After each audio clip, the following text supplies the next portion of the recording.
Southeast Missouri, Baker Implement Company, NEA Baptist Hospital, and by Wilcoxon's Home Place Furniture. Title sponsor for our broadcast, First State Bank and Trust. Broadcast sponsors include Ellington Insurance, the City of Portageville, Delta Auto Parts and Salvage, Portageville Schools, Butler Drug, Greenpoint Ag of Portageville, First State Community Bank, New Madrid County Assistant Prosecuting Attorney Amy Pryor, and by Lewis Roan Farms. And now to the broadcast booth with Paul Davidson and Heath Conaway for Portageville Bulldog football.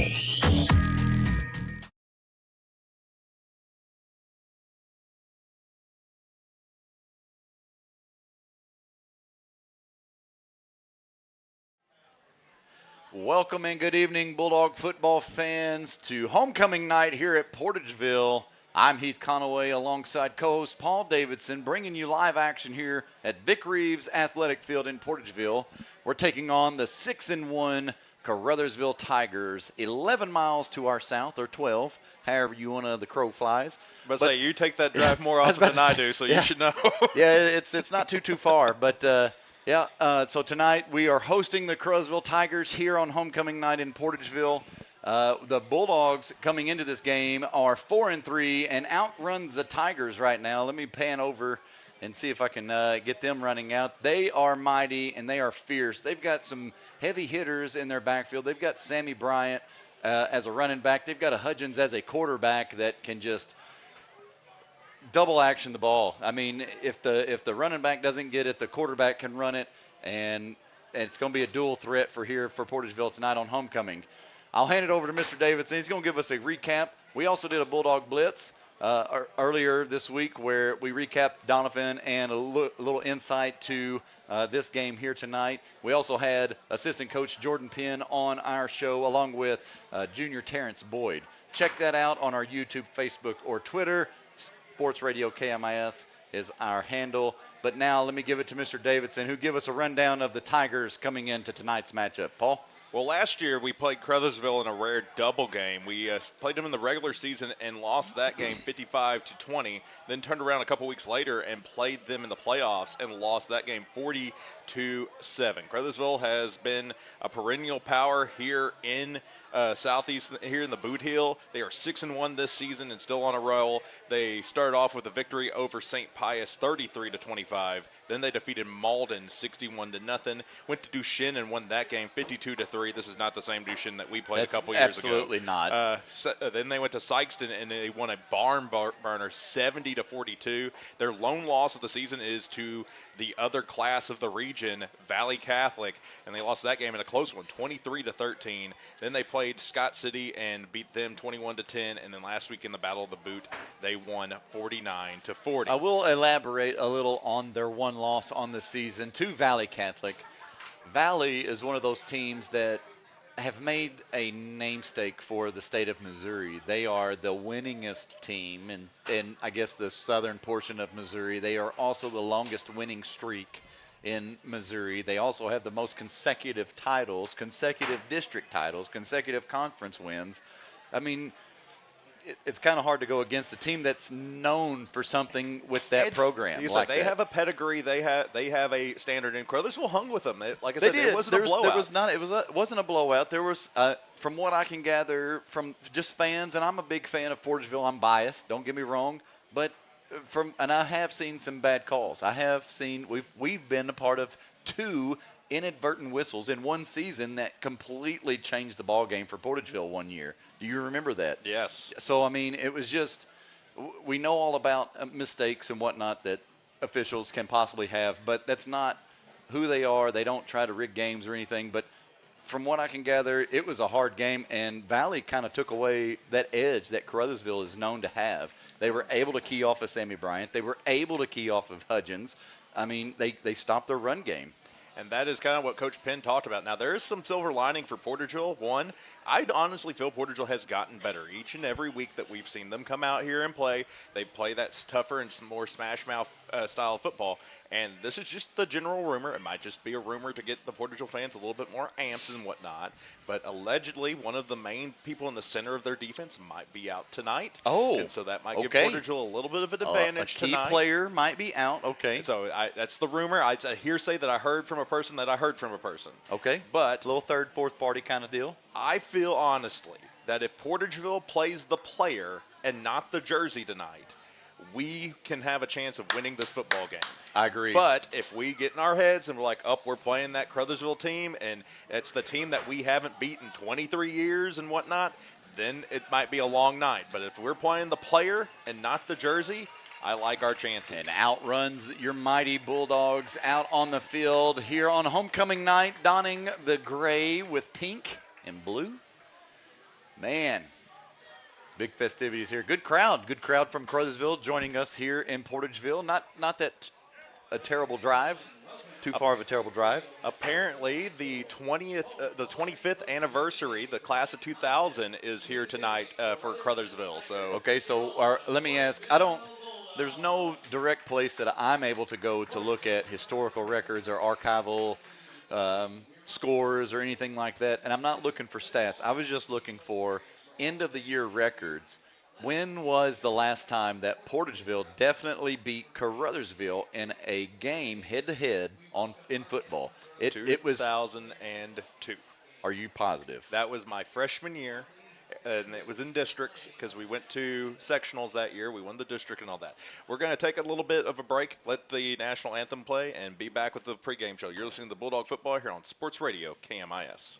Amy Pryor, Assistant Prosecutor for New Madrid County, proudly supports the Portageville Bulldogs as they gear up for another exciting season. With dedication, grit, and team spirit, these athletes are ready to make their community proud. As they take the field, Amy Pryor stands behind them, cheering on their commitment and heart. She knows success comes from perseverance, and these Bulldogs are built for it. Best of luck this season to the Portageville Bulldogs. From New Madrid County Assistant Prosecutor Amy Pryor. Stop. There's no need to pay full retail price when you need a replacement part for your vehicle. One visit to Delta Auto Parts and Salvage, Highway 61 North in Portageville will save you money. Serving the area for over 60 years, Delta Auto Parts and Salvage specializes in domestic auto and small truck parts. You'll always get quality service and parts at Delta Auto Parts and Salvage with local delivery and nationwide shipping available. Plus, you can search for your part right from their website, deltaautoparts.com. Before you pay full retail price, call Delta Auto Parts and Salvage, 800-392-0506. Baker Implement Company and Case IH are proud to support area high school athletics the same way we've supported our customers and the community for 85 years. Visit any of our 13 locations in Southeast Missouri and Northeast Arkansas to experience the power of red and the service and support that has kept customers coming back since 1938. Case IH and Baker Implement Company, supporting our community on the football field and in your field. The Portageville School District Administration and Board of Directors salute the members, coaches, and staff of the Portageville Bulldogs in working to make this another championship year. Congratulations from Superintendent of Schools Barry Branscombe, Board President Jared Warren, Vice President Michael Prince, Treasurer Matt Brasher, Secretary John Warren, and Directors Butch Williams, Donna Hawkins, and Lewis Roan. Good luck, Bulldogs, from the administration, faculty, staff, and students of the Portageville School District.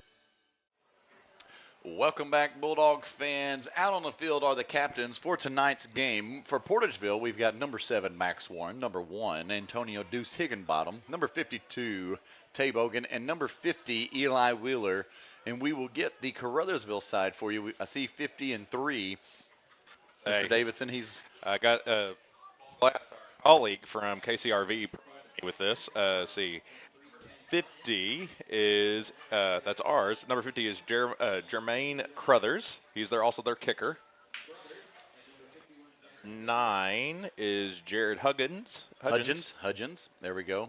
Number 3 is Sammy Bryant. And 51. And 51 is Jackson Napier. So Portageville won the toss. We defer to the second half. Caruthersville chose to receive here. They had no choice, actually, so they're going to receive here in the first half. That means Portageville gets the ball to start things off. in the top of the middle 8. And that is probably going to be an important factor here tonight going against a powerhouse like Caruthersville. If we can keep it close, that middle 8 might be the thing that flips it. We have been keeping it close, and as long as we can kind of keep it in that particular kind of mindset, that might help Portageville capitalize. But if Caruthersville comes out hot, it might not be enough to now, flip the game. I will say on the Blitz show, we talked about how the 2 scores last year really did not showcase how Portageville really played. Especially in the very first game. 55-10 and 40-7. Okay, yes, blowout games. I get it. But it took till halftime for that score, to get to that point and just take off. We had already given up. One Saturday we played Caruthersville. It was mid-noon, high noon. You could hear the Wild West Oregon Trail. Exactly. You could hear that going on during that game. That's how hot it was. It was hot. So, I could have swore that I saw tumbleweeds. Absolutely. So with those little factors like that playing into how Portageville performed last season, it's interesting to see how we will do tonight, given that we lost to them twice last year, and we've been holding on to a 23-year losing streak to the Tigers. Set to kick off for the Bulldogs is number 7, Max O'Warren for the Dogs, senior quarterback. Kick is away. Kind of a mid kick. It wasn't too far. Fielded at about the 35. Still on his feet, and he's had some room. He crossed midfield and was finally taken down by number 1, Antonio Deuce Higginbottom, at around the Bulldog 43 or 44-yard line. Good return. I'm glad Deuce stuck with it and was able to prevent that from being a tackle because he was running with some authority. He had some vision, and he could have took that to the house if Portageville did not if they gave up on it. Yeah, some containment there on punt or on kickoff return. So first set of offensive downs for the Tigers on the Bulldog 44-yard line. 1st and 10 with 11:53 to go here in the first. The Tigers send a man in motion, and they give it to him on the opposite side on like a reverse. He ought to be tackled by number 9, Evan Windsor, and it'll be enough for that Tiger first down. Yeah, you don't want to see your secondary getting tackles right there. Really good misdirection from Caruthersville, being able to fake on the jet sweep and then hand it on the counter, and their linemen did a good job pulling, busting open a wide hole that got them that first down. We keyed on this during the Blitz show that Brody Warren had 20 tackles last game. That's because he was playing linebacker, and he was able to have a defensive line that gave him the capability to stop the ball. Handoff there for Caruthersville as they run to the left side. A lot of open room, and finally taken out of bounds, or taken down by number 52, Tay Bogan. But there is a flag back here on about the 30. We'll see what the head ref has to say about this flag. Big game for Tay Bogan. Of course, last year was the Holding Bogan Bowl against the Tigers, so the play will come back. A little bit of a guts in there for the Bulldogs. That was going to be 1st and goal, basically, from about the 9. So the ball will come back. It'll be placed on the 30 from the spot of the foul. And the walk-off puts it back to the original line of scrimmage. It'll be 1st and 10 for the Tigers. Ball on the Bulldog 30. All right. See what Caruthersville does. Their trips right this time. Portageville not necessarily completely stacking the box. They are spreading out, respecting the pass. A handoff to number 3, and he's on the edge and loose, but he was taken down. Good containment there by number 1, Antonio Deuce Higginbottom. It might have been enough for that first down. And it looks like it is. It was close. I was thinking he got him just shy, right on it. Yep. But I guess it was from the position of the ball. He was just over the 20, so they're in our red zone. They're on about the 19-yard line. Let's see what the Bulldogs' basically goal line defense has to say about Caruthersville being there. 1st and 10 inside the 20. The Tigers running to the left, and there's a wide open hole. Eli Wheeler, Brody Warren, Max Ordez, all in on that stop. But a huge gain, about 5 for the Tigers. So they keep marching the ball down the field. Mad respect for the Caruthersville offensive line. They're making these holes. They're able to keep our defensive linemen at bay. It wasn't 5, Mr. Davidson. It was 9 So on that second carry. and 1.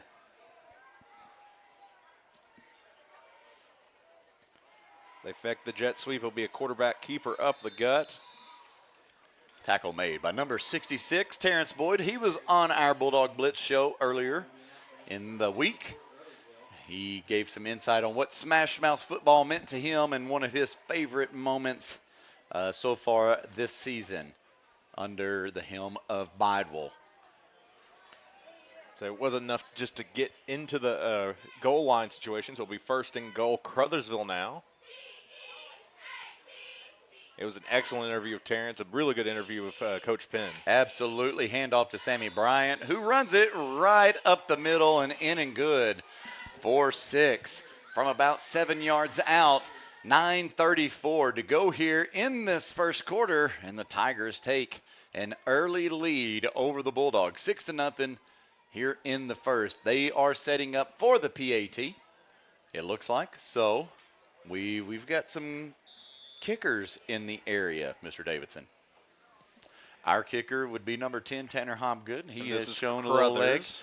This is Mr. Caruthers through the uprights and good, making it 7-0 here with 9:34 to go in the first. We'll be back in just a minute. You're listening to Bulldog Football here on Sports Radio KMIS. Greenpoint Ag is game ready to evaluate and supply your specific agronomic needs, helping you score touchdowns all season long. Your premier provider throughout the South. We're farmer-owned and locally focused. We are Greenpoint Ag. For more information, contact your local Portageville Greenpoint Ag. Good luck to the Portageville Bulldogs from Rob Barham and the staff at Greenpoint Ag on State Highway T in Portageville. Call 573-379-3816.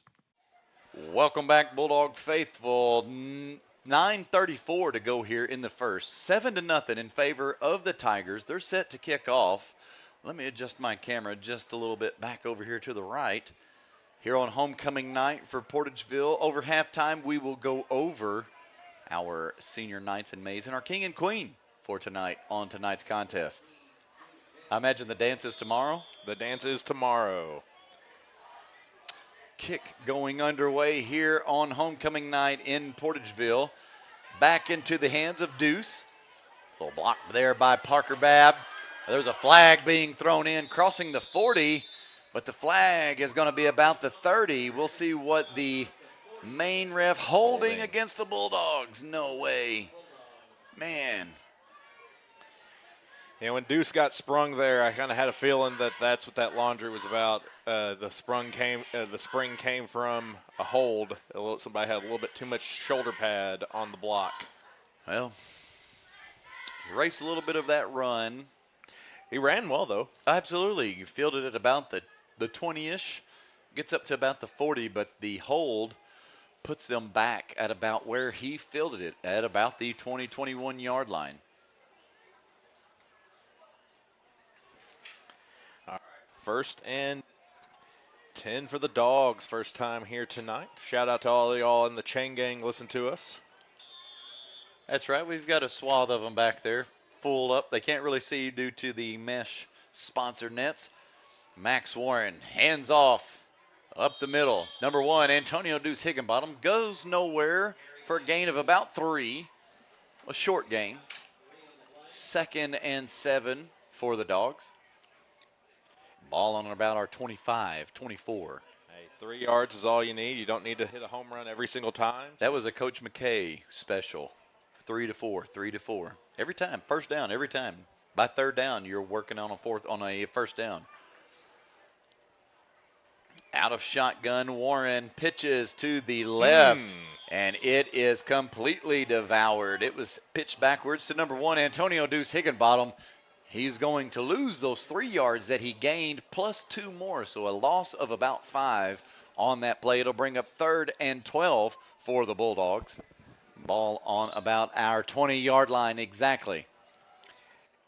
Caruthersville was keying there on that play. They were able to get good penetration on that side of the line and cause for the TFL. We'll see what Portageville is going to answer with here on a 3rd and forever. 8:15 to go here in the first. 7-0 for the Tigers. Max Warren drops back to pass.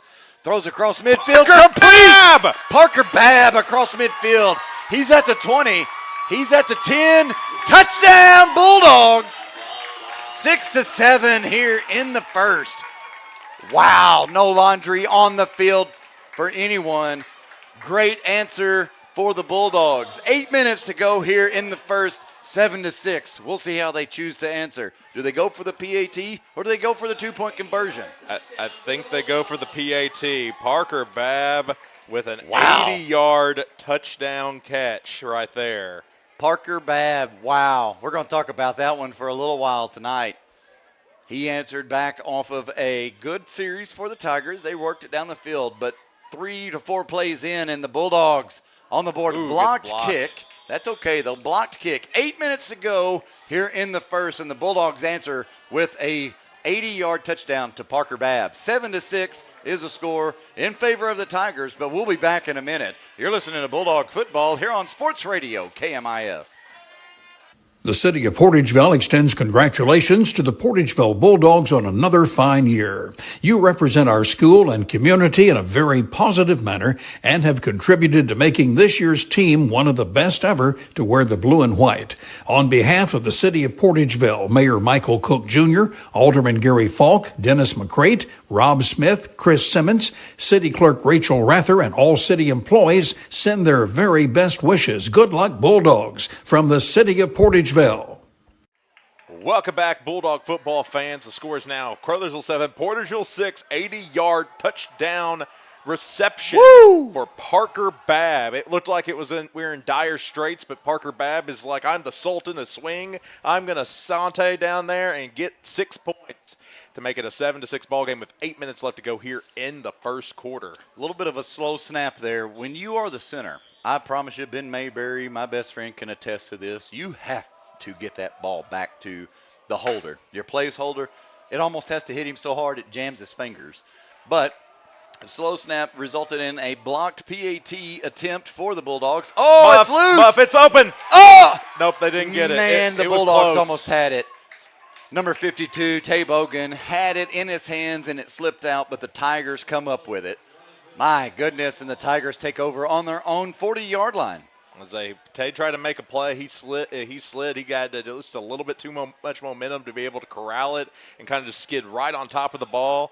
And so Caruthersville was able to leap on it and keep possession. But, hey, that had a chance to be a momentum shifter for Portageville. The showdown here tonight on homecoming night in Portageville in the first quarter, 1st and 10 for the Tigers on their own 39, 7:56 to go here in the first. They hand it off to their main man. He's caught at the line by number 30, C.J. Miller, who stops the play. Maybe a short gain of about 1. Good job, number 30, C.J. Miller. We needed that. Caruthersville had been averaging 9 to 10 yards a pop on their plays. C.J. Miller stepping up and causing only a 2-yard gain. It might not seem like a big victory, but it's a step in the right direction for this defense. Big shout out to my dad up in North Dakota. Last game for the Beach Buccaneers. They're playing Standing Rock. Both are winless on the year, so somebody's going to come out a winner today. Also, too, he said that Portageville, he never played at Portageville, that Portageville came to hate tie. A play action, but there is an early whistle here. I don't understand. Oh, it's going to be a false start against the Tigers. So a quick one there for Portageville. We came away with that one. The offside or the far side ref was the one that threw the flag on that play. Yeah, we lucked out because they were running a streak, and they nailed that receiver right there, the slot receiver. He was wide open, He was wide open. He caught it, and that was going to be possibly 6, if not. But luckily, we got the false start to make it a 2nd and 13. So my dad never played at Portageville. He said Portageville came to hate tie in freezing rain and snow on the field. We've done that once or twice, haven't we, Mr. Davidson? It's been a minute, but yes, we have. A handoff to Brian, or number 2 on the far side. He's still on his feet. He breaks a couple tackles, and their Bulldogs are chasing him down. Number 11, Parker Babb. Fumble! We got it. Do we have it, Mr. Davidson? Is it out of bounds? Oh, no. Are they calling it out of bounds?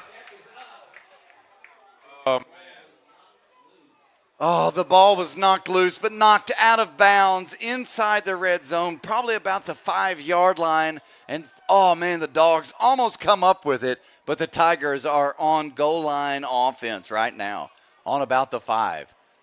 Worst case scenario, that was going to be 6 for the Tigers, so I would love Portageville to have the ball, but I would much rather take a 1st and goal over that. All right, 1st and goal for the Tigers. 6:53 to go here in the first. Time ticking off the clock.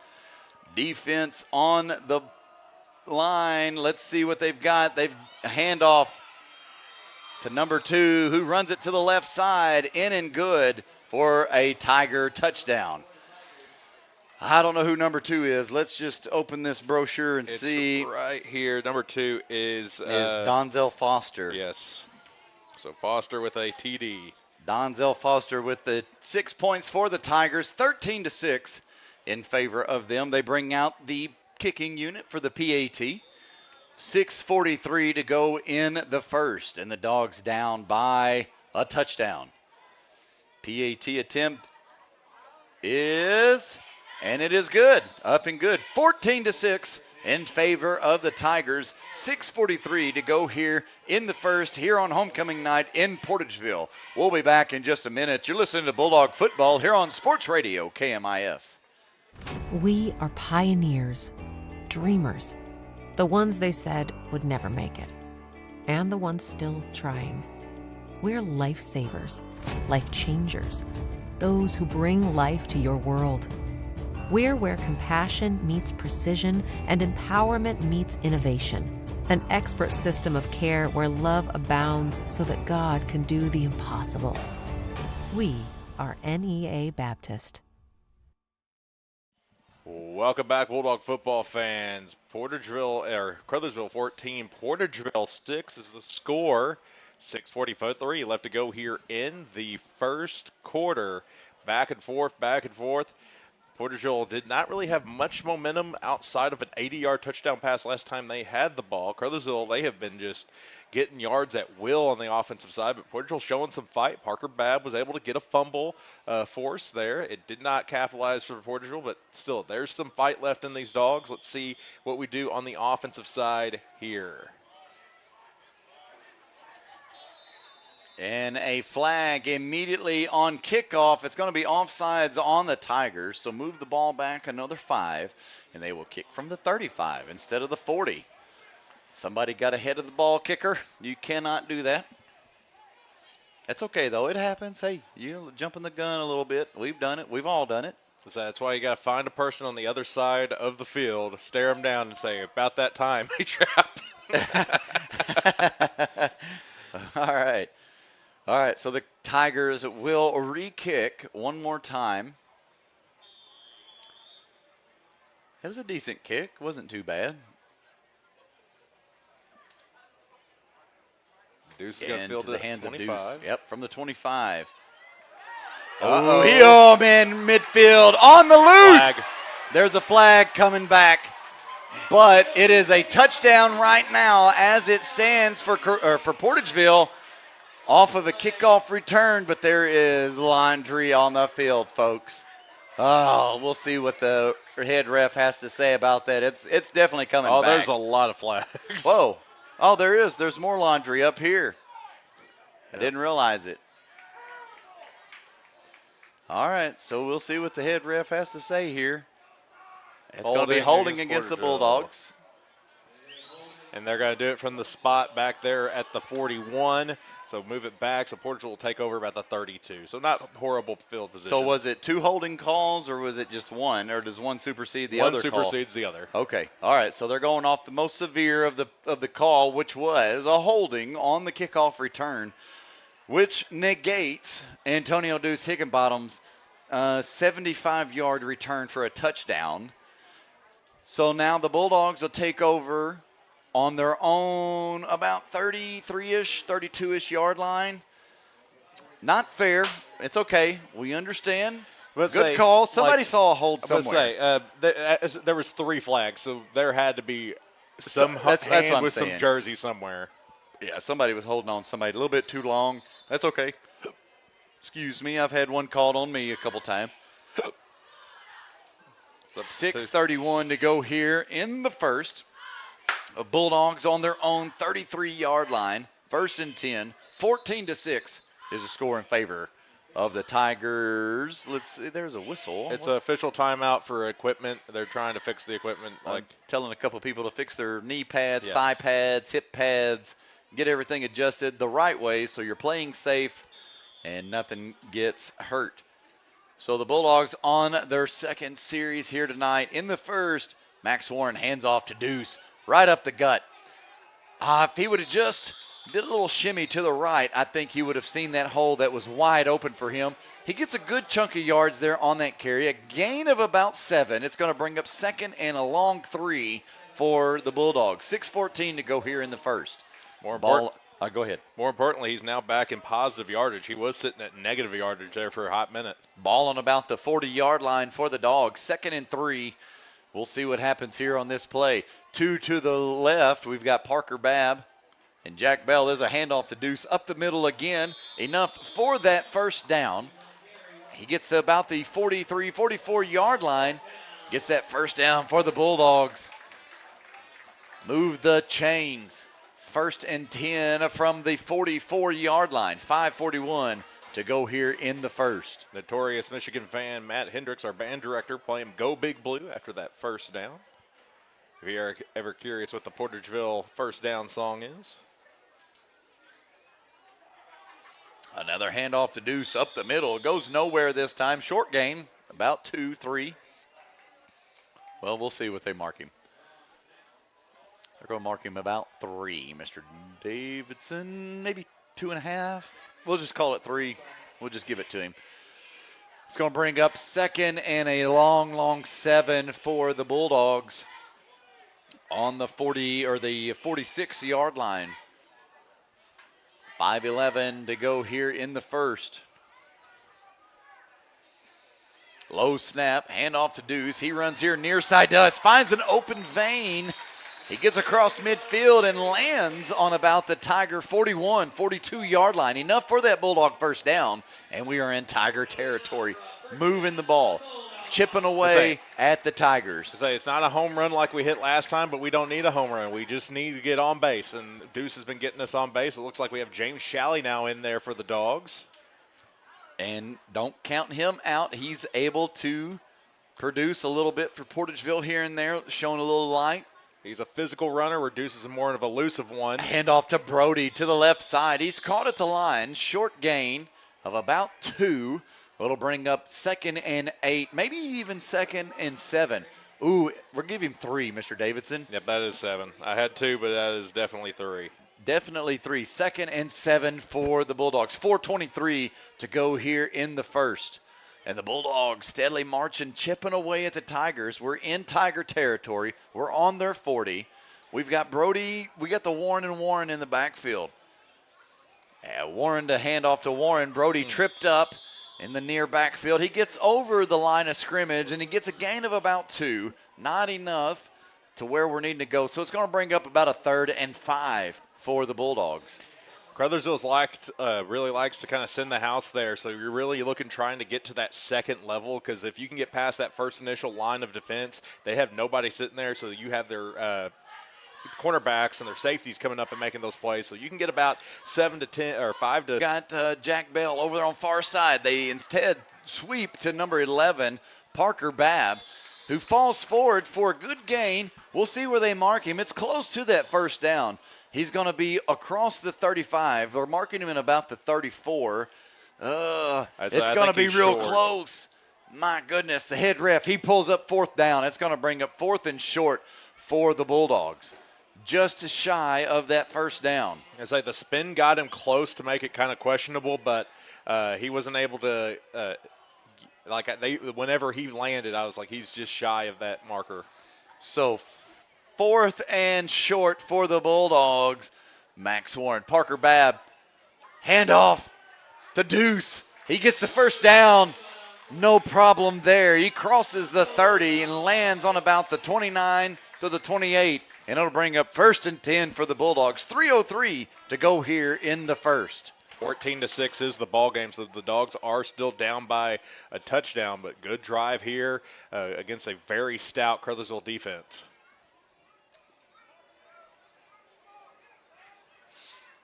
Watch out for a Max Warren fake here. He drops back to pass, pressure to his left, and he throws. It was completely covered. My goodness, offside pressure to Max Warren from number 12 from the Tigers. Number 12 being, Demarion Rogers. My goodness, he was on the chase. He saw the steak in front of him and was devouring him. It was an RPO, so they were using Deuce as a kind of a decoy there, so you can't really fault what happened with Max taking the hit there, but luckily he was able to get it away to make it a 2nd and 10 instead of it being. There was a flag? Yep. I did not know there was a flag on the play. Okay, so.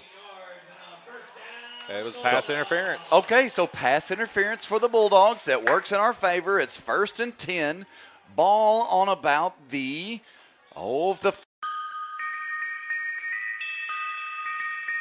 At First State Community Bank, we pride ourselves. Sorry about that. That's all right. 1st and 10 from the 15. Bulldogs.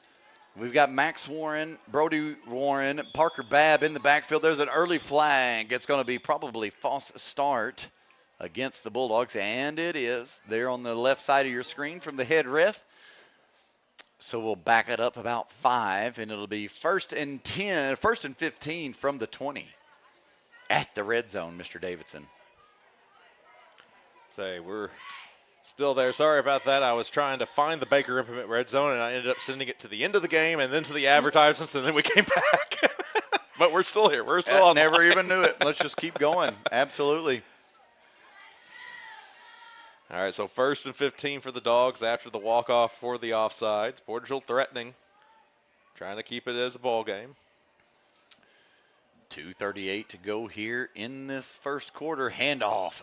It goes nowhere. Completely devoured there by 2 linemen from the Tigers. Number 79, number 12. That looks like a lineman and a linebacker. They shot the gap and got him. That was it. There's no ifs, ands, or buts about that one. They both said we're both going Indian, and they can't stop us. Indian gap, 12-21. Outlaw. Indian outlaw. Man. In and out, in and out. My goodness. All right, so 2nd and about 16 now for the Bulldogs. Ball on about the 21. Max Warren drops back to pass, and he's looking, throwing. He was looking for number 11, Parker Babb. It was in and out of his hands, incomplete, and it'll bring up a 3rd and forever now for the Bulldogs. Just a tad bit high, 1:57 to go here in the first. Yeah, it was more than a tad bit high. It's like when you have a player like Parker Babb, though, you have that height out there. You try to take advantage of it. Absolutely. What is he? He's like 6'3", 6'4". Mm-hmm. Little thin bean out there for the Bulldogs. Got some height. His brother Mason is about just as high as he is. Oh, how far behind? Same age. Same age. Are they twins? No. Oh. And the Tigers jump off sides. Thank you, Bulldog gods. That was Jim McKay right there helping the Bulldogs out. So it'll move it up 5. It'll bring up 3rd and about 11 for the Bulldogs. It helps us out just a little bit. Gets us back to the red zone area. Speaking of former coaches, an interesting thing, Tyler Trover was showing around a couple at school after school, and it was the last living relative of Vic Reeves. They were being shown around, so I got to meet them. All right, here is snap to Warren, handoff to Deuce, and he is caught in the backfield and dropped for a loss of about 2. Here is offspring of Mr. Davidson. How are you, Mr. Carter? Hurt his finger, so that's why he ran up here. Well, goodness, I'm sorry about your finger. All right, I hope Mama knows that you ran up here. All right, so 4th down for the Dogs. 4th and about 12 for the Dogs. 1:28 to go here in the first quarter. We have to go for it. We're too close. Too close to the money. Got to go for it. Let's see what the Dogs have in their back pocket. And there is an offside whistle. And it's going to be an official's timeout. An official's timeout. Let's see. Are they going to talk? What's going on? Yeah, we'll just zoom in on them. They're talking about something that's going on. And they're talking to either Deuce. Yep, they're talking to one of our players. Equipment. Saying that his jersey has to be pulled down. Over the pads. Yep, over the pads. It shows a safety hazard. That's okay. I mean, hey, there's metal underneath there that holds some of this padding together, so you have to be careful. This ref crew is a very no-nonsense crew. I got the sense from the umpire when he was up here talking to Miss Ashley, the clock operator. They are very particular about how things are done. So 4th and 12 for the Bulldogs. And, oh, man, what happened? I think it's going to be a timeout, Portageville. No, there's a flag on the near side, on the far side of the field right there. It was going to be a delay game. No, it was not. There's 21 seconds on the time clock. But anyway, I don't know what happened. Portageville calls a timeout. Regardless, no penalty, no flag. 1:05 to go here in the first quarter off of a Bulldog timeout. We'll be back in just a minute. You're listening to Bulldog Football here on Sports Radio KMIS. At First State Community Bank, we pride ourselves on our personal, friendly approach, and our commitment to the community makes us an effective business partner. That's why we're proud to announce that our efforts have earned us the title of Best In-State Bank for the state of Missouri, awarded by Forbes. We are incredibly grateful to our customers who allow us to be their trusted financial partner. Thank you for your confidence in FSCB and for this recognition as one of the best banks in the state. First State Community Bank. Success starts here. Member FDIC. Online at fscb.com. Welcome back, Bulldog football fans. Portageville taking a timeout here. Yep, I'd say an extended timeout, but they're taking all available. You can take 60 seconds. Yeah, you can take a full minute. Most of the time they don't take the full minute, but. That's right. We've got the biggest fan of Bulldogs up here in the booth with us, Mr. Carter Davidson. How are you, buddy? How's that finger? Thank you for that hug. All right, so big 4th down for Portageville. Can we stay in the ball game right here? We need to get a touchdown, or at least we need to get close to the goal line to get a fresh set of downs. So 4th and forever, it seems like, for the Bulldogs. What do we have in store for the Tigers? 1:05 to go here in this first quarter. Max Warren back to pass. Throwing Jack far side. And almost intercepted. Falls incomplete. And it'll bring up a turnover on downs for the Bulldogs. With the ball on about the Tiger 15. That's not too bad. Deep in their territory. I like that. But Bulldog the Tigers have shown that they can work the ball down the field. All right. Yeah, Portageville's defense showed a little bit more fight in it, but Caruthersville's still getting close to 10 yards a pop. Hopefully Portageville can work it around to contain this Caruthersville offense. So the Tigers looking to hand Good off. Misdirection. Little misdirection there, but the Bulldogs didn't bite too hard on it. A short gain for the Tigers. Brody Warren, the first Bulldog on the tackle. So a really, really short gain. It was going to be a gain of less than 1. So they're going to give him 1. It's going to bring up 2nd and 9 for the Tigers. Ball still around about the 20. Or the 16. Still running the spread. Single back formation. Pass. Ooh. Overshot, incomplete. Brings up a 3rd and 9 now for the Tigers. Something we haven't seen so far tonight. Caruthersville really doesn't like to go to the air that often, so most of the time when they do try, it's going to be a screen like that. You could tell it was not something that they are comfortable doing, is passing the football there. Not a great pass, but it was a catchable ball, but it ended up falling incomplete, luckily for Portageville. Quarterback for the Tigers, dropping back to pass here near side. Jack Bell! Oh!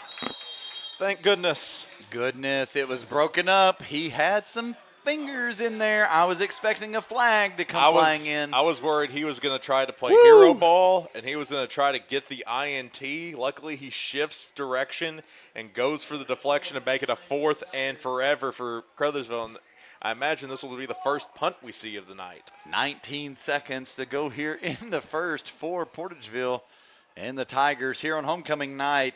It's 4th and forever for the Tigers, 4th and 9 to be exact, and they're going to send out their punt unit for the first time tonight. A 3 and out for Portageville defense. That's a good sign. We did something. High snap there. The punt is away. It's high. Going to land at about the 44. Oh, it's fielded. Evan Windsor decided, or Parker Babb decided to he's keep still it. Fighting. Somehow still on his feet, works across the there's midfield a and flag. falls. There is a flag. Where? Where? Right there in the middle. Right there on the very right-hand side of the screen. Sure is. Right there, folks. Bam. Where's the head ref? There he is. Face mask against Caruthersville. I'll take it.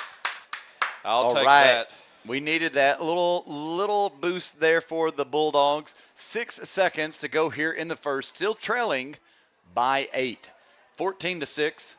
And the Dogs will be in Tiger territory on about their own, on the Tigers' 47-yard line. Portageville was showing some fight there on offense, getting a good little chunk yardage. Hopefully we can capitalize here. We got into the red zone. We weren't able to put any points up. When you get to the red zone, you got to get You got to capitalize. something. Yeah, absolutely. You have to produce. It's got to be there. It's got to be shown. So 1st and 10 for the Bulldogs. Ball on the Tiger 47. 6 seconds to go here in this first quarter. What do we have in store, Mr. Davidson? Warren hands it off up the middle, and he's met at the line.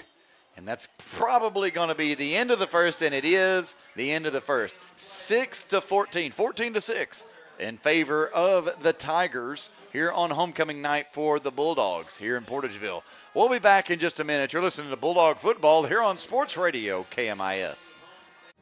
Hi, my name is Reese Roan. And I'm Phoebe Run. Our parents own Butler Jug, and they are proud supporters of Portageville Bulldog Athletics. Especially the cheerleaders. Butler Drugstore has proudly served our hometown community with pharmacy services since 1947. We also offer many vaccines as well as free testing services for COVID, flu, and RSV. Please call or stop by to see how we can help you with your healthcare needs. We would love to serve you.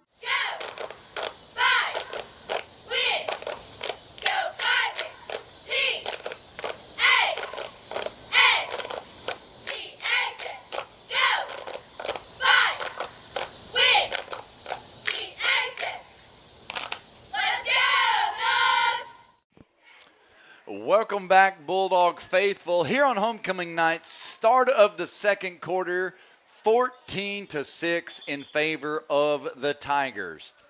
And the Bulldogs have shown a great defensive stand there on the last bit of the series there at the end of the first. We got a 3 and out from the Tigers. We was able to force them to punt. We weren't able to produce on our end a touchdown to get it close to a tying score. But we were in the red zone. But we got that 3 and out. We got the 3 and out. We got the ball now. Yes, we've got the ball now. We forced them to cough it back up, and we are in possession. It's going to be 1st and 10. 2nd and 10. 2nd and 10 from the 47-yard line. Yes, 2nd and 10 from the 47. Portageville had some success through the air, had some decent looks here and there. Warren sends Babb in motion behind him. Oh, and there illegal is, shift. Yep, illegal shift on the offense. Yep, false start, illegal shift, whatever you want to call it. Let's see what the head zebra has to say, the white hat.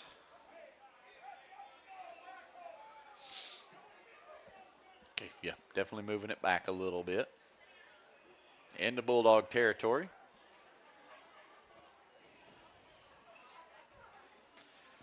There we go. And if that was a false start. We're going to swap around the field just a tad bit.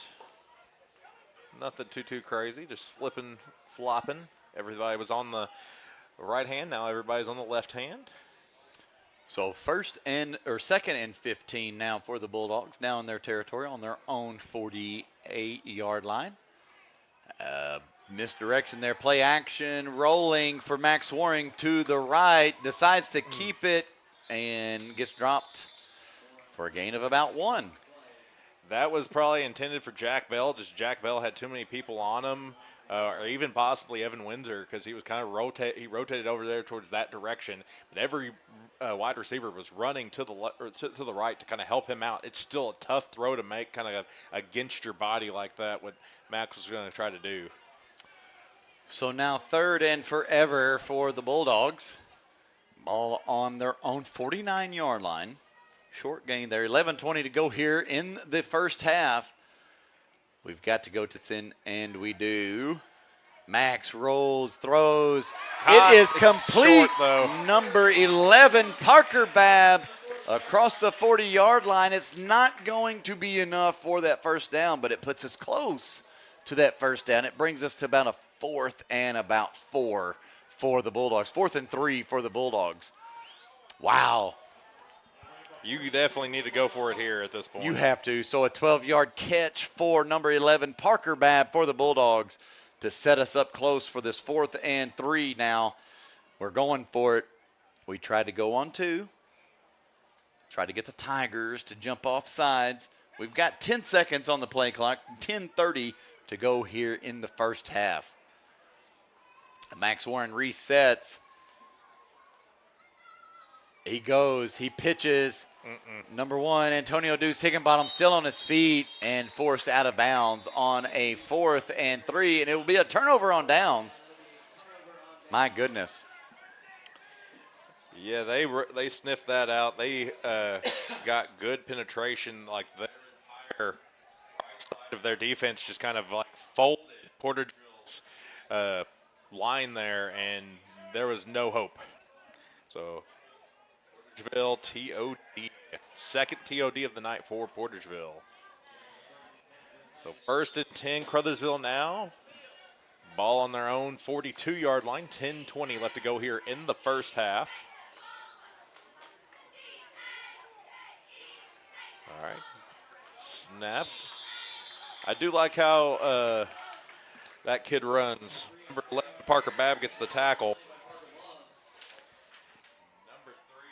Sorry about that. Number 3, Sammy Bryant. He is one heck of a running back. He is. That's all I can hear about. That's where I work. I work at Pemiscot County. I'm a dispatcher, and I hear Sammy Bryant's name on the daily about his stats. It's like a Kendrickus Reed, a Jimmy Jackson that's come out of Caruthersville, Daryl Monroe. I mean, just to name a few that have come from Caruthersville. Adam Cecil, LB Fonda, Volon Fonda. And the Tigers getting across midfield, still on his feet, pushed out of bounds at about the 44-yard line. And that's going to be enough for the Tiger first down. I mean, I could say the same about Portageville.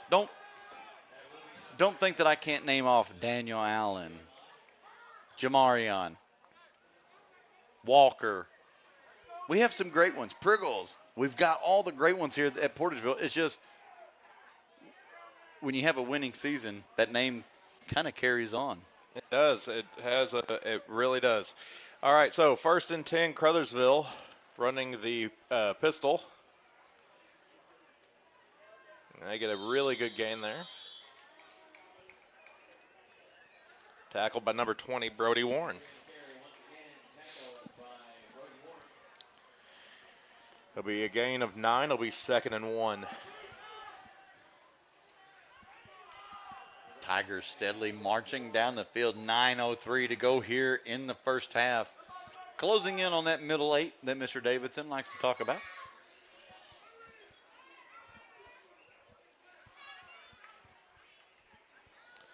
All right, handoff.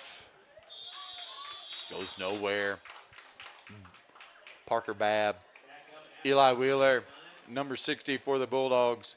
That's Braden Jeffries. Big stop there. No gain. 3rd and 1 now for the Tigers.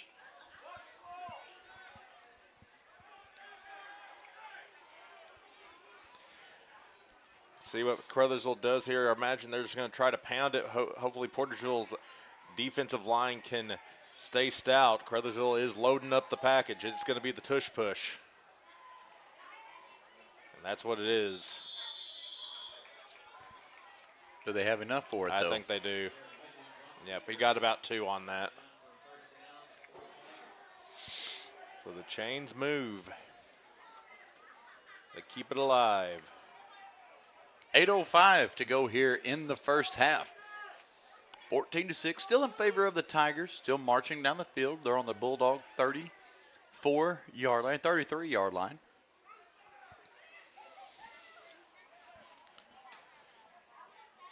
So Portageville still, they just bent. They haven't broke. They haven't allowed the 6, so that's the important part. They're just keeping it a one-score game. It is a jet sweep. He's trying to get out.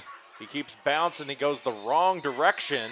And he loses quite a bit of yards for the Tigers. That's not the way that he needed to run. Deuce recovers. He could have gotten for a loss of a lot more, but he sticks with him, and so. Oh, and there's a flag. False start against Portageville. What? What? Illegal procedure against Portageville. No, we're on defense. There's no illegal procedure that you can do. It's either encroachment or offsides. But now it's against Caruthersville. There we go. It's against. Okay. They just pointed to the wrong. He pointed to the wrong side. I'm about to say there's.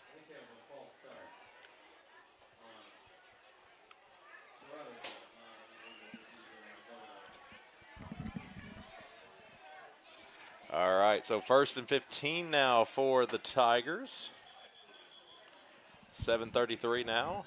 All of the head umpire is. I'm about to say, like, we had a loss on the play. I think we would have just took the down instead of the distance. I think that's what Portageville's captains were trying to argue. I think that's what Coach Aaron's Bidwell's out there. Yeah, he's definitely out there saying, well, come on, like, this is what we wanted to do. This second down or third, whatever it is about to be. Loss of down, don't go anywhere. We'll get it figured out here shortly. Regardless, 7:33 to go here in the first half. 14-6 is still in favor of the Dogs. So it's going to be a false start against the Tigers. Penalties declined. Penalty declined. Loss of down. 2nd and about 16. Yep, 2nd and 16. Good call, Mr. Davidson. Instead of 1st and 15, it's 2nd and 16.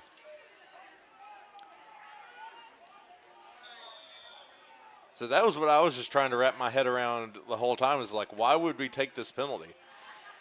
All right. Misdirection. The quarterback keeper to the left. Ooh, who came up and made that tackle?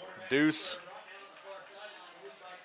Absolutely. Number 1, Antonio Deuce Higginbottom making the big stop there for Portageville, bringing up a 3rd and 10 now for the Tigers. 7:14 to go here in the first half, slowly approaching that middle 8. All right. We got 2 downs. We got to hold them here. Can we keep Caruthersville's offense in check? There's the pitch. Cuts against the grain. He finds some opening. And I think he gets enough for that first. James Shalley in on that tackle for the Dogs. And it is. But a tackle from behind is better than no tackle. But it was enough to get that first down for the Tigers.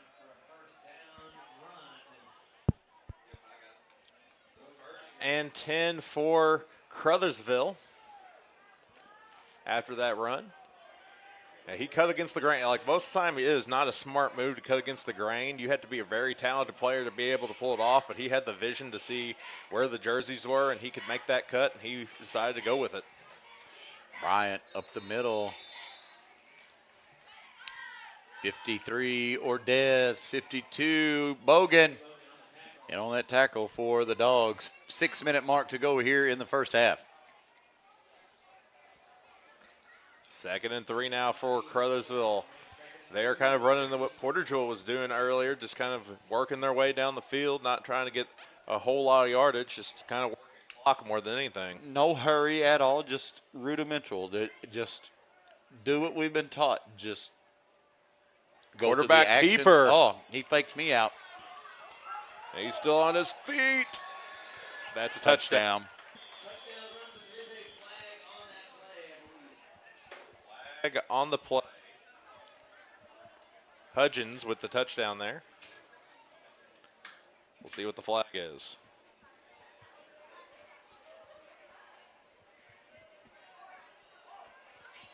It's against Caruthersville because they're already walking backwards. Holding against the Tigers that was able to spring it loose. Whenever you do like a fake like that, and like if I had to guess, that was a quarterback keeper decision. That was at the quarterback level to make that decision. The running back, the line, everybody was going one way. The quarterback decides to keep it to go another way. As soon as you're moving that out of the way, defensive players start chasing towards where the ball is going, and so that's where you see some jerseys start to pop out. So after a penalty, 2nd and 5 for the Tigers. Knocking on a touchdown. They go to the left. Jet sweep to the left. Out of bounds, short of the first down. Foster on the carry for the Tigers. 5:30 now left to go here in the first half. 14-6 is the score in favor of Caruthersville. Caruthersville is driving, staring at a 3rd and short.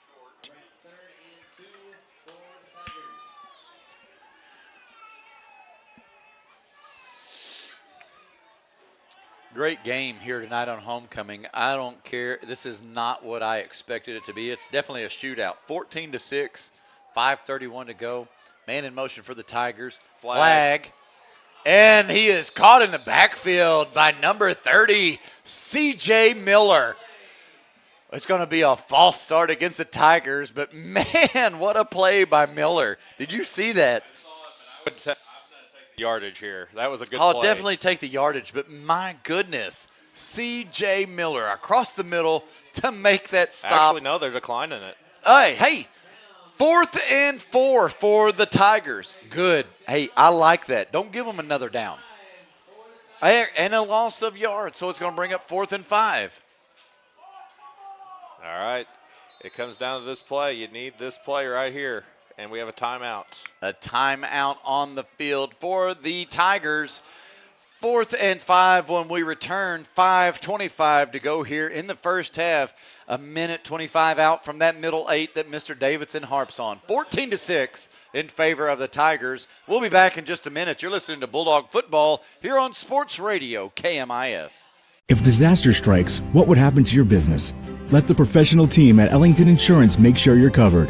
Ellington Insurance offers a wide range of services from group and property insurance to commercial general liability, business auto, small business and workers' comp from companies you trust like Philadelphia, Liberty Mutual, Columbia, and Travelers. Ellington Insurance understands the needs of local businesses because they're one too. Contact them today and get covered in Portageville and Caruthersville or online at ellingtoninsurance.com.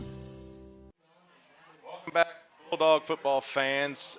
We are here in the second quarter. 5:25 left to go here in the second quarter. Portageville trails Caruthersville 14-6. Big 4th down on the horizon for the Dogs. Can Portageville get the stop? That is the big question. Forgot to put my ears on, Mr. Davidson. So 4th and 5 for the Tigers. Big down here. That could have been a false start. They throw across midfield. Touchdown. Tigers. Oh, my goodness. That would happen so fast. Sorry for the camera jerking around, but wow.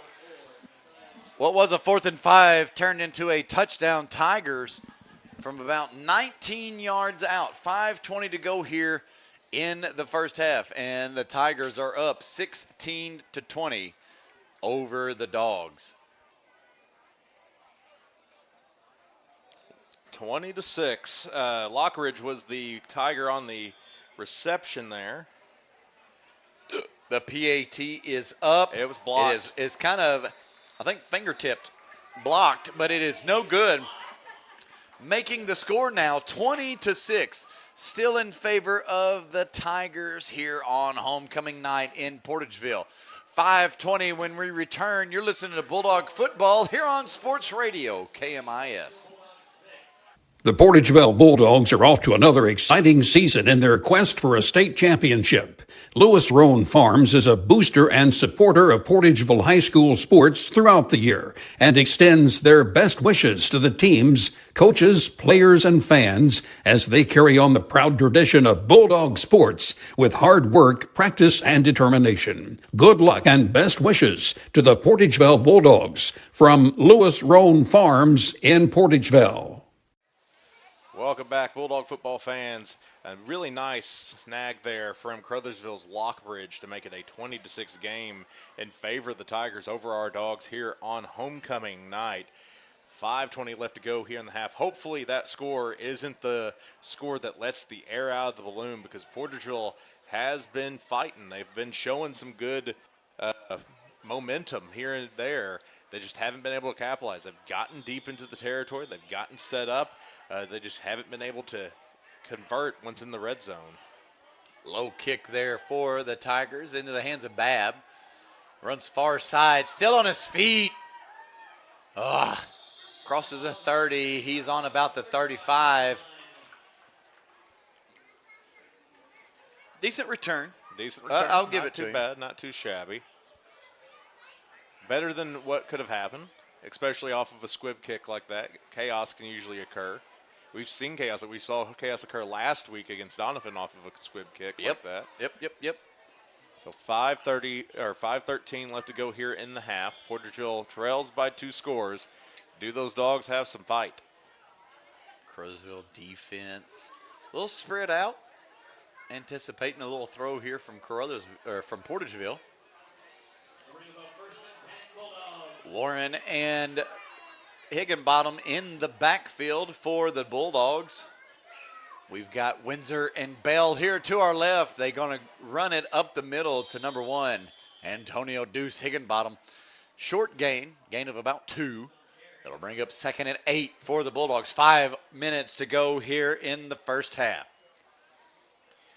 Yeah, I don't hate the call there, but just Caruthersville had it sniffed out.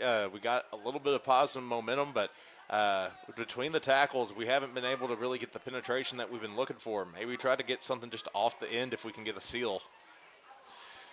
So, back on offense, 2nd and 8. Fake handoff. Oh, they do hand it off to number 1, Deuce.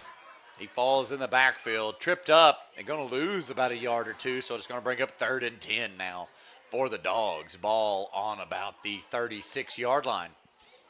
4:22 to go. We are 20 seconds out from that middle 8 that Mr. Davidson loves to eat on. Last time Portageville was in a situation kind of like this. We threw a Hail Mary type of, not necessarily a Hail Mary pass, but we threw a home run ball that resulted in a massive touchdown to Parker to keep us in this game. Maybe we go back to that well. A flick out to number 1, Antonio Deuce Higginbottom. He crosses the 40 and pushed out of bounds. He's going to get a gain of about 6, and it'll bring up 4th and about 4. Did you know the term Hail Mary comes from Dallas quarterback Roger Staubach? Yes. When he closed his eyes with like 3 seconds left and he just said a Hail Mary to throw the ball, and he caught it. They caught it. That's how the Hail Mary was formed, or born for football. Going for it, looks like. I would. On a 4th and 5, 4th and 4, that's a little bit on the more shorter side, so I'm going to go ahead and call it 4th and 4. There's a lot of green in front of us. There is. There's a lot of green.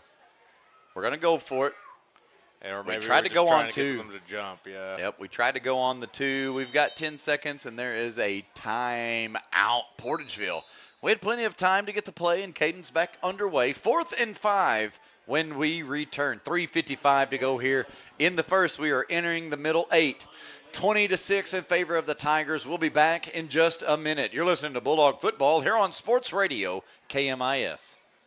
Agriculture is not a fad, and it's not for the faint of heart. Long days become long nights, sacrificing time away from family, even on weekends, just so you can get the crop in and get the crop out. This is your way of life. At Farm Credit Southeast Missouri, we are 100% bought into your commitment. Because we are customer-owned, it is our mission to be your ag lender, and we intend to be your value-added partner for next year and the long term. Your ag lender will always be there. Call Jay Ward or Jack Giles in Portageville at 573-379-3461. Welcome back, Bulldog football fans. 14-20 is the 14-point lead for Caruthersville. I was about to say, 20-6 is the score in favor of the Tigers. We got about 3:55 left, and looks like we got regular offense still out there going trips right. One single back. Warren back to pass, looking, throwing, far side, in the hands of the Warlock. He across midfield. It is complete. He lands at about the 31, 32-yard line. Wow. And the Warlock delivers for Portageville. My goodness, we needed that to start things off here in the middle 8. 20-6, still in favor of the Tigers.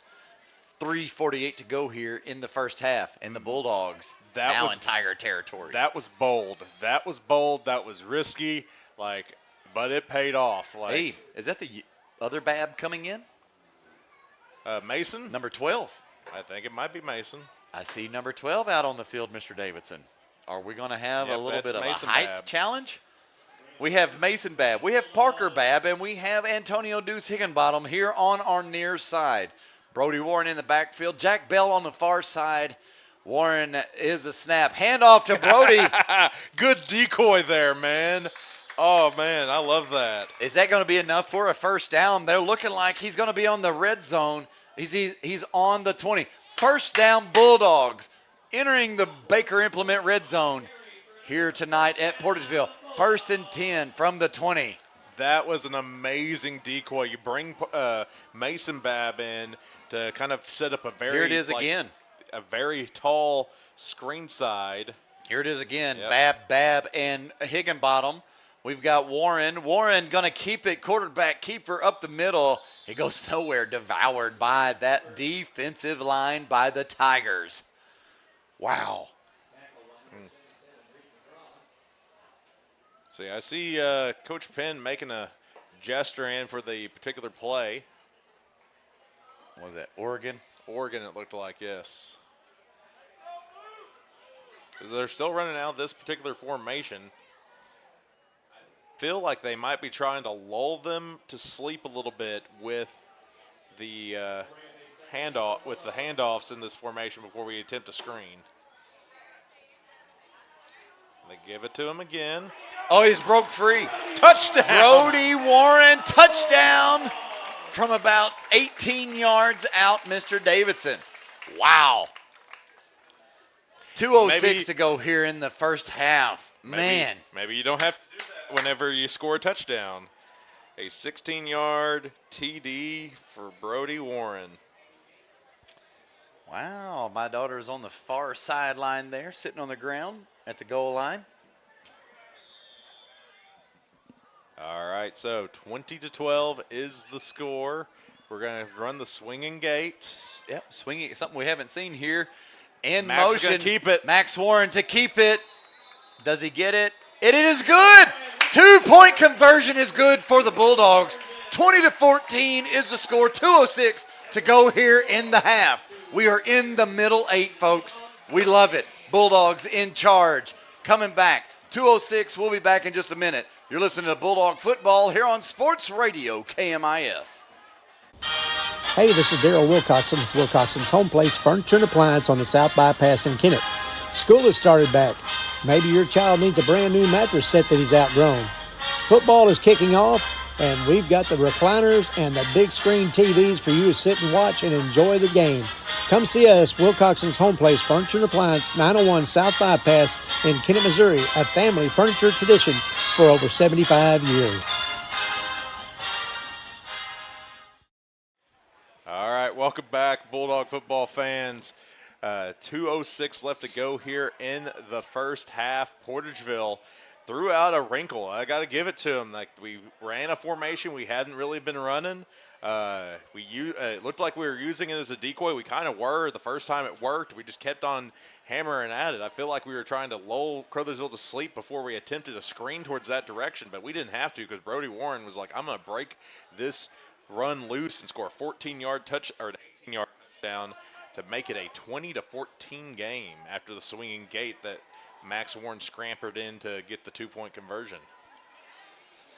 in the middle of the middle eight. Here in the first quarter of the middle eight, basically. We're in the first 2 minutes. So we've got 2 minutes to go here before half. The Dogs set to kick off. Brody Warren, 18 yards out. Touchdown, 20-14 is a score. 2-point conversion is good. Botched onside kick. Up, he bobbled it, but he ended up coming down. Lands on it about the 45. Not enough speed going there for what you were liking. You were hoping that the lineman would have a little bit more brick hands, but up in the air makes it a little bit easier to catch compared to kind of have to field a line drive. So 1st and 10 for the Tigers on their own 44-yard line.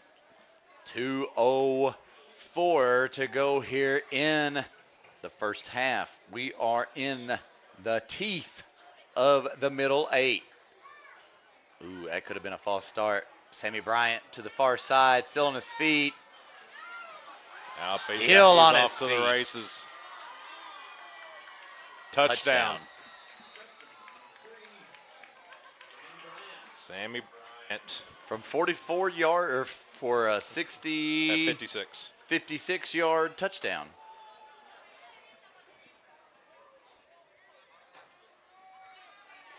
Well, all that momentum. Yeah, just deflated. Yep. I say he's a talented player. I think he's got a younger brother that's also in middle school that everybody is talking about how much better the younger brother is than the older brother, and I can't believe that because the older brother is performing here tonight. Out of everybody I've seen play football in this area this year, I'd say he's the one that I would probably give the Carr Trophy to. Oh, man. Hands down.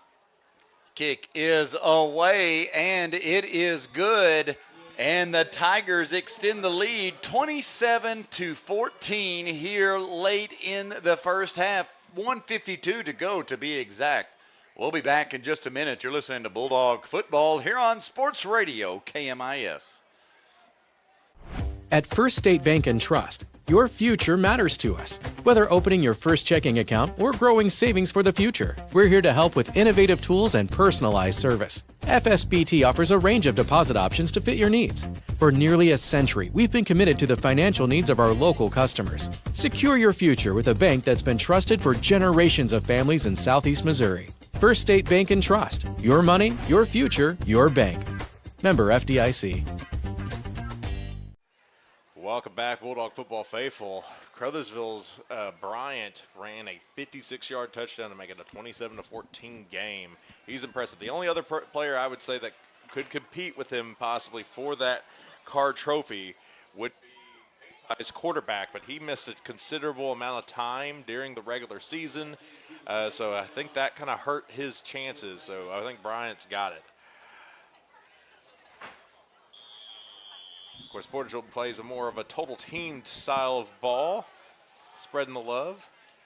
Whoop, fielded by number 24 for the Dogs. 34. 34. I was about to say, that doesn't look like Caden Jones. That's Blake Novak. Blake Novak getting a little return there, about a 4-yard return for him.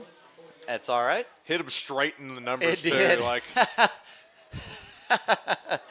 I don't mean to laugh. There's nothing funny about that. It was just the way he reacted. Oh, I got the ball. And then you know what I mean? And then he tucked his head and just started running. He was like the dog that caught the car. I got the tire. What do I do now? All right. From our own 39-yard line. 1st and 10, 1:48 to go. Heavy eye. Pitch out. Oh, the reverse. Parker Babb here near side to us. Little misdirection. Crosses the 40 to the 45. Maybe out to about the 46. Nope, they're going to mark him at the 45. Great little 6-yard gain there for Parker Babb. 2nd and 4. And we are going to have an official timeout for an injury. 1:30 to go here in the first half. 27-14 in favor of the Tigers. Sorry about the little camera bump there. We'll be back in just a minute. You're listening to Bulldog Football here on Sports Radio KMIS. Amy Pryor, Assistant Prosecutor for New Madrid County, proudly supports the Portageville Bulldogs as they gear up for another exciting season. With dedication, grit, and team spirit, these athletes are ready to make their community proud. As they take the field, Amy Pryor stands behind them, cheering on their commitment and heart. She knows success comes from perseverance, and these Bulldogs are built for it. Best of luck this season to the Portageville Bulldogs. From New Madrid County Assistant Prosecutor Amy Pryor. Stop. There's no need to pay full retail price when you need a replacement part for your vehicle. One visit to Delta Auto Parts and Salvage, Highway 61 North in Portageville will save you money. Serving the area for over 60 years, Delta Auto Parts and Salvage specializes in domestic auto and small truck parts. You'll always get quality service and parts at Delta Auto Parts and Salvage with local delivery and nationwide shipping available. Plus, you can search for your part right from their website, deltaautoparts.com. Before you pay full retail price, call Delta Auto Parts and Salvage, 800-392-0506. Welcome back, Bulldog football fans. 27-14 is the score. Deuce Hickenbottom was the injured Bulldog, but it looks like he just got the air knocked out of him. He got off under his own power. He's just kind of on the sideline walking around, so he'll be back in pretty quickly. He just needs to get that air back in him. Air in and out. He was wide open. Number 3, Jack Bell. My goodness, that would have been pay dirt for Portageville had that connected. He had the Caruthersville Tiger beat by at least 3 yards, but it was thrown over his head about 2. Yep. So bring it back. 3rd and 4 from our own 45. He had wow. that. He had that. He got behind that receiver. Goosebumps. He was running as fast as he could. That ball was just too far. Gosh. It was there. It was magical. I felt it. Jack Bell. Fumble. And the fumble. They're going to say he was down.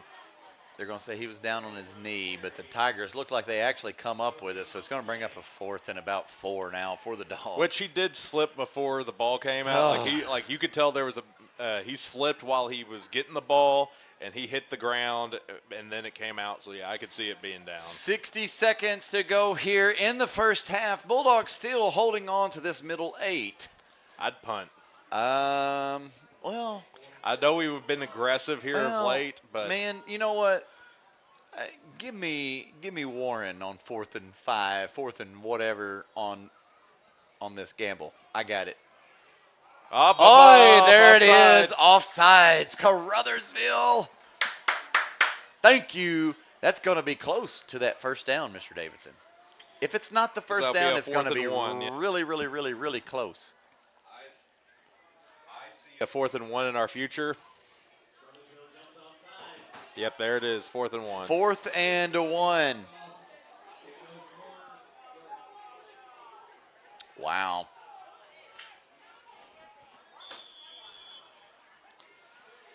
All right. This is a little bit more reasonable. I say reasonable, but the clock is still going. I think we're going to try a Hail Mary. We're about with the play clock, 12 on the play clock, 17 on the time clock. This is the last play. This is the last round. All right. And timeout Portageville. Yep, timeout Portageville. Wow. 9 seconds to go here in the half. The Tigers, 27. Bulldogs, 14. What can we do on 4th and 1? We'll return in just a minute. You're listening to Bulldog Football here on Sports Radio KMIS. Baker Implement Company and Case IH are proud to support area high school athletics the same way we've supported our customers in the community for 85 years. Visit any of our 13 locations in Southeast Missouri and Northeast Arkansas to experience the power of red and the service and support that has kept customers coming back since 1938. Case IH and Baker Implement Company, supporting our community on the football field and in your field. Welcome back, Bulldog football fans. A lot of confusion about the 4th down. It is 4th and 1. We are on the 6. It was a very close. It was close. Marking, but Portageville is going to have to go for it here. 9 seconds to go. Portageville still has 1 timeout, so we can get the first down, call the timeout super fast, and then have one last play. Does clock stop in high school for the first down? Is it supposed to? And we have an official timeout for equipment. Official timeout talking. So it looked like Jack was having some issues with his helmet. I think he kind of took it off and restrapped it. All right, 4th and 1, 9 seconds left to go here in the half. Warren. We're going for broke. Got to throw it, and we're looking to Parker Babb, in and out of his hands. Oh, my goodness. Turnover on downs at midfield. 3 seconds left. So there will be one more play. So we got to get everything set up. It'll be 1st and 10, Caruthersville. I imagine Caruthersville will probably take a knee here. In fact, that just kind of looks like how they're sauntering out to do. So far this season, I can't remember, Mr. Davidson, refresh my memory. Has anybody scored 14 on Caruthersville? The Warriors up at Valley Catholic scored 21. They scored, okay, 23. 23, yep. Sagston scored 42. St. Pius scored 25. Hayti scored 40. So the Tigers now on offense, 1st and 10 from the Bulldog, 48. Bryant on the run to the far side of the field, tackled by number 8, James Showley, and that will be the end of the first half. 27-14 in favor of the Caruthersville Tigers. We will be back in just a few minutes with the halftime stats, little a homecoming celebration, and probably a little viewing from our cheerleaders or our band when we return. We'll be back in just a minute. I'm Heath Conaway alongside Paul Davidson. We'll be back with a halftime show. You're listening to Bulldog Football here on Sports Radio KMIS. The Portageville School District Administration and Board of Directors salute the members, coaches, and staff of the Portageville Bulldogs in working to make this another championship year. Congratulations from Superintendent of Schools Barry Branscombe, Board President Jared Warren, Vice President Michael Prince, Treasurer Matt Brasher, Secretary John Warren, and Directors Butch Williams, Donna Hawkins, and Lewis Roan. Good luck, Bulldogs, from the administration, faculty, staff, and students of the Portageville School District. Greenpoint Ag is game ready to evaluate and supply your specific agronomic needs, helping you score touchdowns all season long. Your premier provider throughout the South. We're farmer owned and locally focused. We are Greenpoint Ag. For more information, contact your local Portageville Greenpoint Ag. Good luck to the Portageville Bulldogs from Rob Barham and the staff at Greenpoint Ag on State Highway T in Portageville. Call 573-379-3816. The City of Portageville extends congratulations to the Portageville Bulldogs on another fine year. You represent our school and community in a very positive manner and have contributed to making this year's team one of the best ever to wear the blue and white. On behalf of the City of Portageville, Mayor Michael Cook Jr., Alderman Gary Falk, Dennis McCrate, Rob Smith, Chris Simmons, City Clerk Rachel Rather, and all city employees send their very best wishes. Good luck, Bulldogs, from the City of Portageville. We are pioneers, dreamers, the ones they said would never make it, and the ones still trying. We're lifesavers, life changers, those who bring life to your world. We're where compassion meets precision and empowerment meets innovation. An expert system of care where love abounds so that God can do the impossible. We are NEA Baptist. At First State Community Bank, we pride ourselves on our personal, friendly approach, and our commitment to the community makes us an effective business partner. That's why we're proud to announce that our efforts have earned us the title of Best In-State Bank for the state of Missouri, awarded by Forbes. We are incredibly grateful to our customers who allow us to be their trusted financial partner. Thank you for your confidence in FSCB and for this recognition as one of the best banks in the state. First State Community Bank. Success starts here. Member FDIC. Online at fscb.com. Welcome back, Bulldog football fans. The halftime show is underway. The Bulldog cheerleaders performing the performance that they did at the Pep Assembly today. So watch them get their dance on. So here at halftime, the score is Caruthersville 27, Portageville 14. See, offensive stats for your Dogs. Our leading rusher right now is number 1, Antonio Deuce Hickenbottom, who has 36 yards rushing. He's followed up by number 20, Brody Warren, who has 33 yards rushing and a touchdown. Number 11 for the Portageville Bulldogs, Parker Babb, has 10 yards rushing, and number 7, Max Warren, has 3 yards rushing and a 2-point conversion attempt that was good.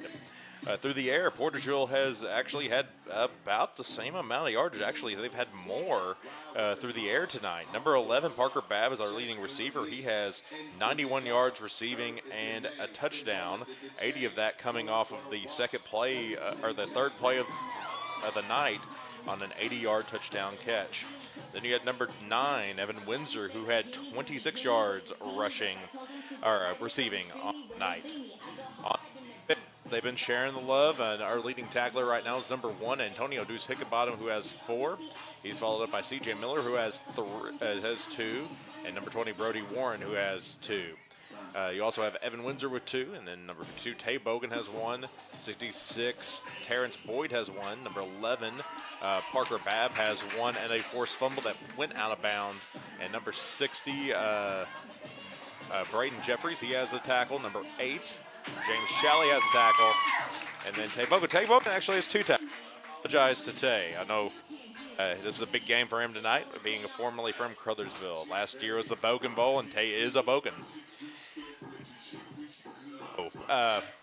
Here's kind of how the game has unfolded. Caruthersville's Bryant scored a 6-yard touchdown right off the back to make it a 6-0 score. Caruthersville just marched down the field, getting 10 yards a chunk, and they got the first score. But Parker Babb answered quickly with an 80-yard touchdown reception to make it a 7-6 game. Parker Babb forced a fumble that went out of bounds that set up a Foster touchdown for Caruthersville to make it a 14-6 game. Portageville then had a turnover on downs. Caruthersville had a 3-and-out, and Portageville had another turnover on downs right around the quarter. Lockbridge for Caruthersville had a touchdown to make it a 20-6 game. But then Brody Warren, in an interesting formation that we run, I'm looking forward to seeing us run it some more here in the second half. He got a 16-yard touchdown run to make it a 20-12 game. But then we ran the swinging gate to make it and the 2-point conversion was good off the Max Warren keeper to make it 20-14. But then Bryan scored a 56-yard touchdown run to make it the 27-14 ball game. We currently are sitting at. The cheerleaders doing an excellent job with their stunts here tonight. All right, so but yes, it is homecoming. Homecoming activities have been all about this week. Of course, a shout out to our homecoming court, our crown bearers were Noah Henson and Robbie Grace Fowler. Our crown bearer escort was Antonio Deuce Hickenbottom. Then our freshman knight and maid was Brandon Neperdy and Miley Pikey. Then our sophomore knight and maid was Cooper Greenwell and Ella Brands. Our junior knight and maid were Evan Windsor and Ella Wilson. Our senior knight and maid are Tay Bogan and Abby DuBois, and our senior king and queen are Max Warren and Addison Gurley. As much as I would love to stay here and let y'all watch the band play, you're not going to be able to hear them just due to the quality of the mics that we have. Cannot pick them up on the field. But I will sit here and try to jabber up as much as I can so you can watch a little bit of Dr. Mr. Matt Hendricks's band performance under the direction of drum major Grace Portwood.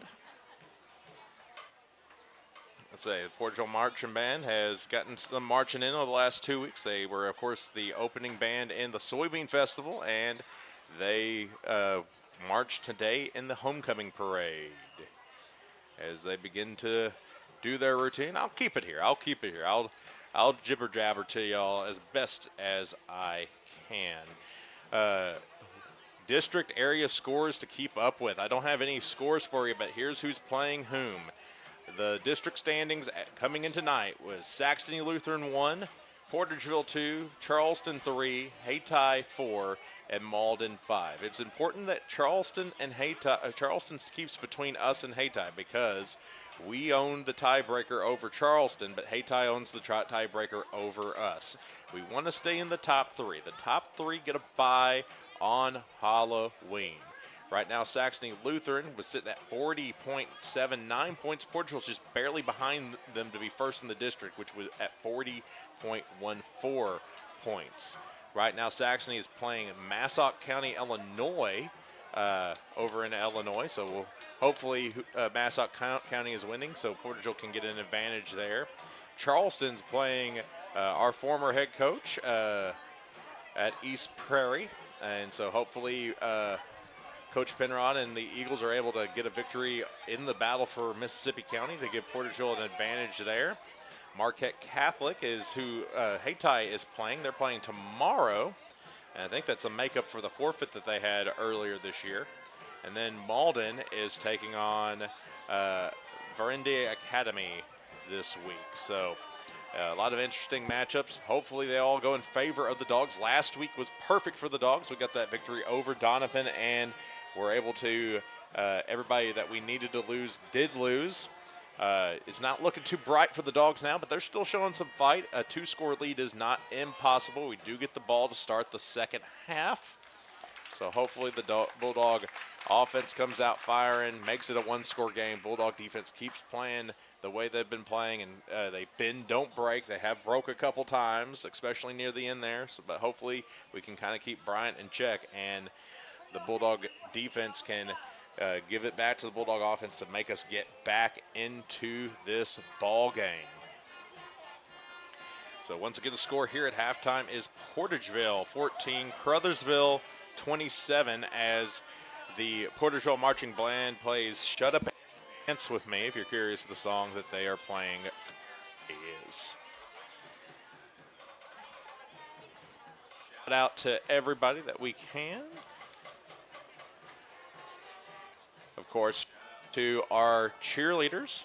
Our homecoming queen, Addison Gurley, is the first cheerleader on the roster. Then we have Kinsey Hendricks, Miley Milam, Mia Shear, Deasia Arterbridge, Abigail Palmer, Alexi Priggle, Ella Roan, Phoebe Roan, Ella Wilson, Olivia Kellums, Blair Moylan, Satori Saxton, Sophia White, Talia Kringler, Anaya Gorman, Miley Pikey, and Ava Shear.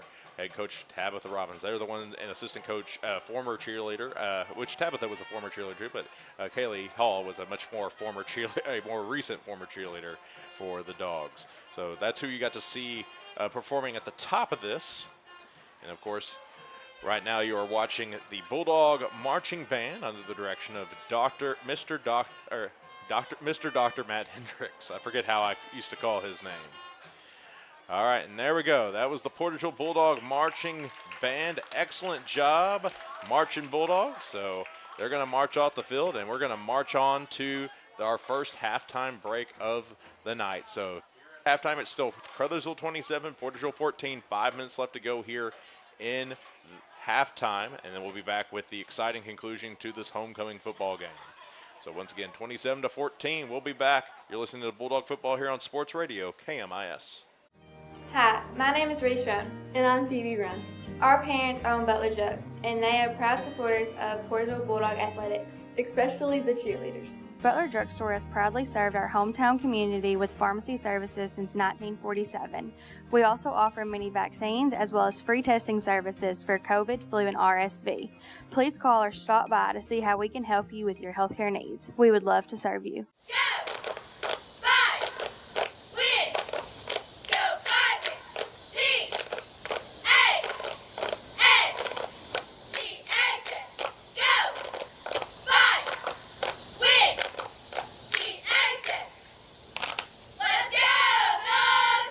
If disaster strikes, what would happen to your business?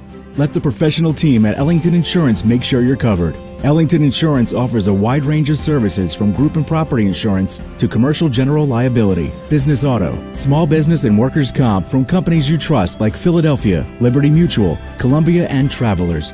Ellington Insurance understands the needs of local businesses because they're one too. Contact them today and get covered in Portageville and Caruthersville or online at ellingtoninsurance.com. The Portageville Bulldogs are off to another exciting season in their quest for a state championship. Lewis Roan Farms is a booster and supporter of Portageville High School sports throughout the year and extends their best wishes to the teams, coaches, players, and fans as they carry on the proud tradition of Bulldog sports with hard work, practice, and determination. Good luck and best wishes to the Portageville Bulldogs from Lewis Roan Farms in Portageville. Agriculture is not a fad, and it's not for the faint of heart. Long days become long nights, sacrificing time away from family, even on weekends, just so you can get the crop in and get the crop out. This is your way of life. At Farm Credit Southeast Missouri, we are 100% bought into your commitment. Because we are customer-owned, it is our mission to be your ag lender, and we intend to be your value-added partner for next year and the long term. Your ag lender will always be there. Call Jay Ward or Jack Giles in Portageville at 573-379-3461. Hey, this is Daryl Wilcoxon with Wilcoxon's Home Place Furniture and Appliance on the South Bypass in Kennett. School has started back. Maybe your child needs a brand new mattress set that he's outgrown. Football is kicking off, and we've got the recliners and the big screen TVs for you to sit and watch and enjoy the game. Come see us, Wilcoxon's Home Place Furniture and Appliance, 901 South Bypass in Kennett, Missouri, a family furniture tradition for over 75 years. At First State Bank and Trust, your future matters to us. Whether opening your first checking account or growing savings for the future, we're here to help with innovative tools and personalized service. FSBT offers a range of deposit options to fit your needs. For nearly a century, we've been committed to the financial needs of our local customers. Secure your future with a bank that's been trusted for generations of families in Southeast Missouri. First State Bank and Trust. Your money, your future, your bank. Member FDIC. Amy Pryor, Assistant Prosecutor for New Madrid County, proudly supports the Portageville Bulldogs as they gear up for another exciting season. With dedication, grit, and team spirit, these athletes are ready to make their community proud. As they take the field, Amy Pryor stands behind them, cheering on their commitment and heart. She knows success comes from perseverance, and these Bulldogs are built for it. Best of luck this season to the Portageville Bulldogs. From New Madrid County Assistant Prosecutor Amy Pryor. Stop. There's no need to pay full retail price when you need a replacement part for your vehicle. One visit to Delta Auto Parts and Salvage, Highway 61 North in Portageville will save you money. Serving the area for over 60 years, Delta Auto Parts and Salvage specializes in domestic auto and small truck parts. You'll always get quality service and parts at Delta Auto Parts and Salvage with local delivery and nationwide shipping available. Plus, you can search for your part right from their website, deltaautoparts.com. Before you pay full retail price, call Delta Auto Parts and Salvage, 800-392-0506. Baker Implement Company and Case IH are proud to support area high school athletics the same way we've supported our customers in the community for 85 years. Visit any of our 13 locations in Southeast Missouri and Northeast Arkansas to experience the power of red and the service and support that has kept customers coming back since 1938. Case IH and Baker Implement Company, supporting our community on the football field and in your field. The Portageville School District Administration and Board of Directors salute the members, coaches, and staff of the Portageville Bulldogs in working to make this another championship year. Congratulations from Superintendent of Schools Barry Branscombe, Board President Jared Warren, Vice President Michael Prince, Treasurer Matt Brasher, Secretary John Warren, and Directors Butch Williams, Donna Hawkins, and Lewis Roan. Good luck, Bulldogs, from the administration, faculty, staff, and students of the Portageville School District. Greenpoint Ag is game ready to evaluate and supply your specific agronomic needs, helping you score touchdowns all season long. Your premier provider throughout the South. We're farmer owned and locally focused. We are Greenpoint Ag. For more information, contact your local Portageville Greenpoint Ag. Good luck to the Portageville Bulldogs from Rob Barham and the staff at Greenpoint Ag on State Highway T in Portageville. Call 573-379-3816. The city of Portageville extends congratulations to the Portageville Bulldogs on another fine year. You represent our school and community in a very positive manner and have contributed to making this year's team one of the best ever to wear the blue and white. On behalf of the city of Portageville, Mayor Michael Cook Jr., Alderman Gary Falk, Dennis McCrate, Rob Smith, Chris Simmons, City Clerk Rachel Rather, and all city employees send their very best wishes. Good luck, Bulldogs, from the city of Portageville. We are pioneers, dreamers, the ones they said would never make it, and the ones still trying. We're lifesavers, life changers, those who bring life to your world. We're where compassion meets precision and empowerment meets innovation. An expert system of care where love abounds so that God can do the impossible. We are NEA Baptist. Well, welcome back, Bulldog football fans. Here at halftime, Portageville trails 27-14. A couple other scores for you that I have found in the area. Saxony Lutheran is beating Massac County 28-14, so that doesn't bode well for the Dogs. And then Charleston is leading East Prairie 28-0. So Portageville needs to see a little bit of a flip-flop going on here, hopefully for the Dogs coming into the next go-around. So just a kind of rundown of how the game has been.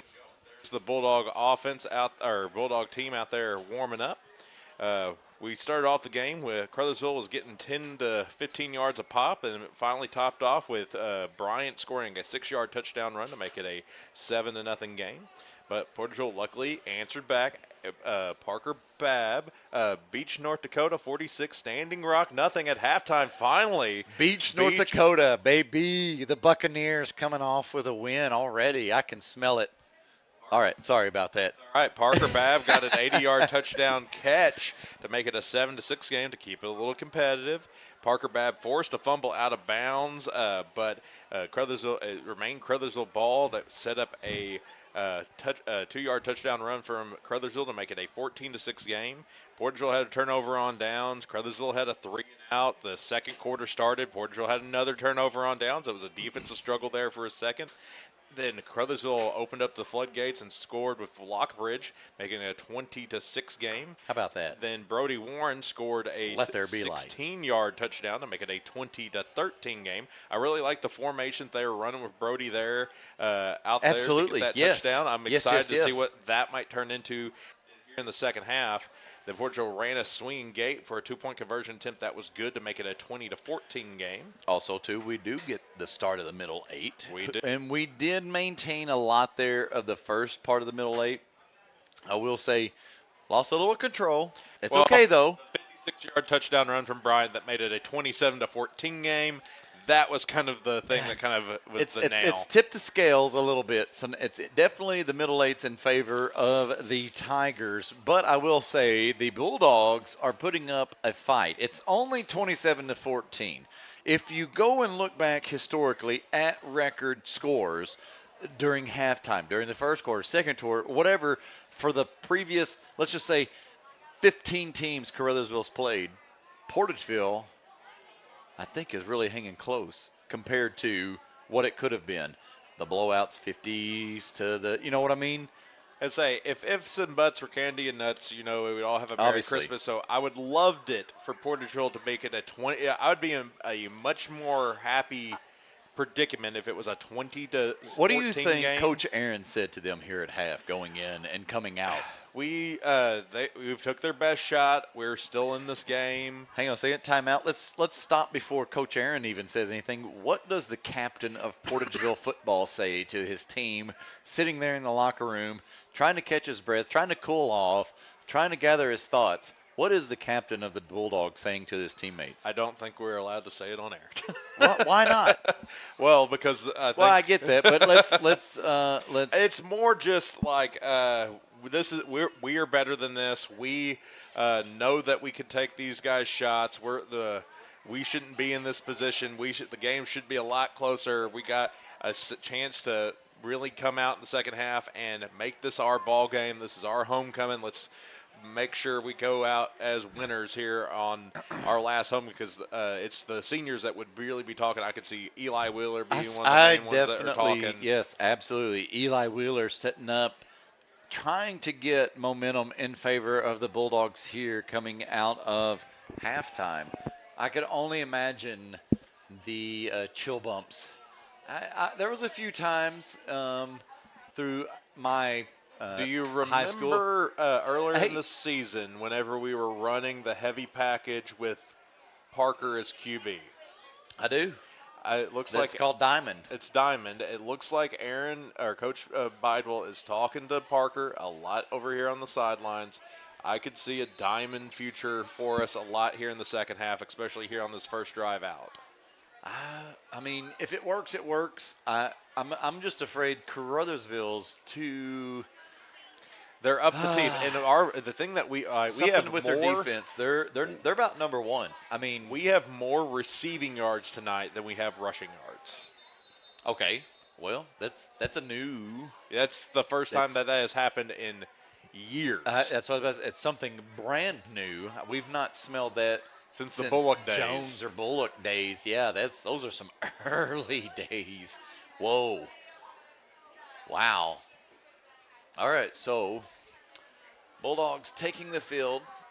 They go ahead and take time off the clock, get everything set back up. There's been enough time elapsed. Everybody's ready to rock and roll here at Portageville on homecoming night. The Tigers set to kick off to the Bulldogs here to start things off in the second half. The Tigers lead 27-14 as we get ready to start the third quarter. Hands up. Kick away. Blake Novak again. He's ready this time. Ooh, he gets hit big. He pops right back up. That's all right, though. Hey, a gain of all-purpose yards of 5. We'll give it to him. He actually gets about the 36, so he fields it at about the 30, takes it to about the 36. Good job, Blake Novak. He's good fired field, up. good, He goes right over to absolutely. the problem and solution and gives some fat pounds. Like Let's go. He is amped and ready to go. So, fresh set of downs. 1st and 10 for the Bulldogs. Ball on their own 36-yard line with 11:55. We're running the formation that we were running whenever Brody scored the touchdown earlier. Max is making some hand gestures over to Coach Penn, the offensive coordinator. Is trips right with Bab, and here it comes Bab, 11 Bab in motion, and they hand it off to him right up the gut. He's met at about the 40-yard line. It's all right, though. A little bit of trickery trying there. Not much of a gain of about 1.5 yards, maybe 2. It'll bring up 2nd and a long 8 for the Bulldogs. Caruthersville did a really good job of shutting down that lane. Parker had a brief moment that he could have got some yardage, and he got that tiny gain, but he really couldn't capitalize. Quarterback keeper here near side for Max Warren. Gain of about 3 or 4. We'll see where they mark him out. And he gets about 4. So 3. They move him back 1. So it'll be 3rd and 6 for the Bulldogs. Ball on about the 41-yard line. 7 now with 7 yards rushing as we go to the air.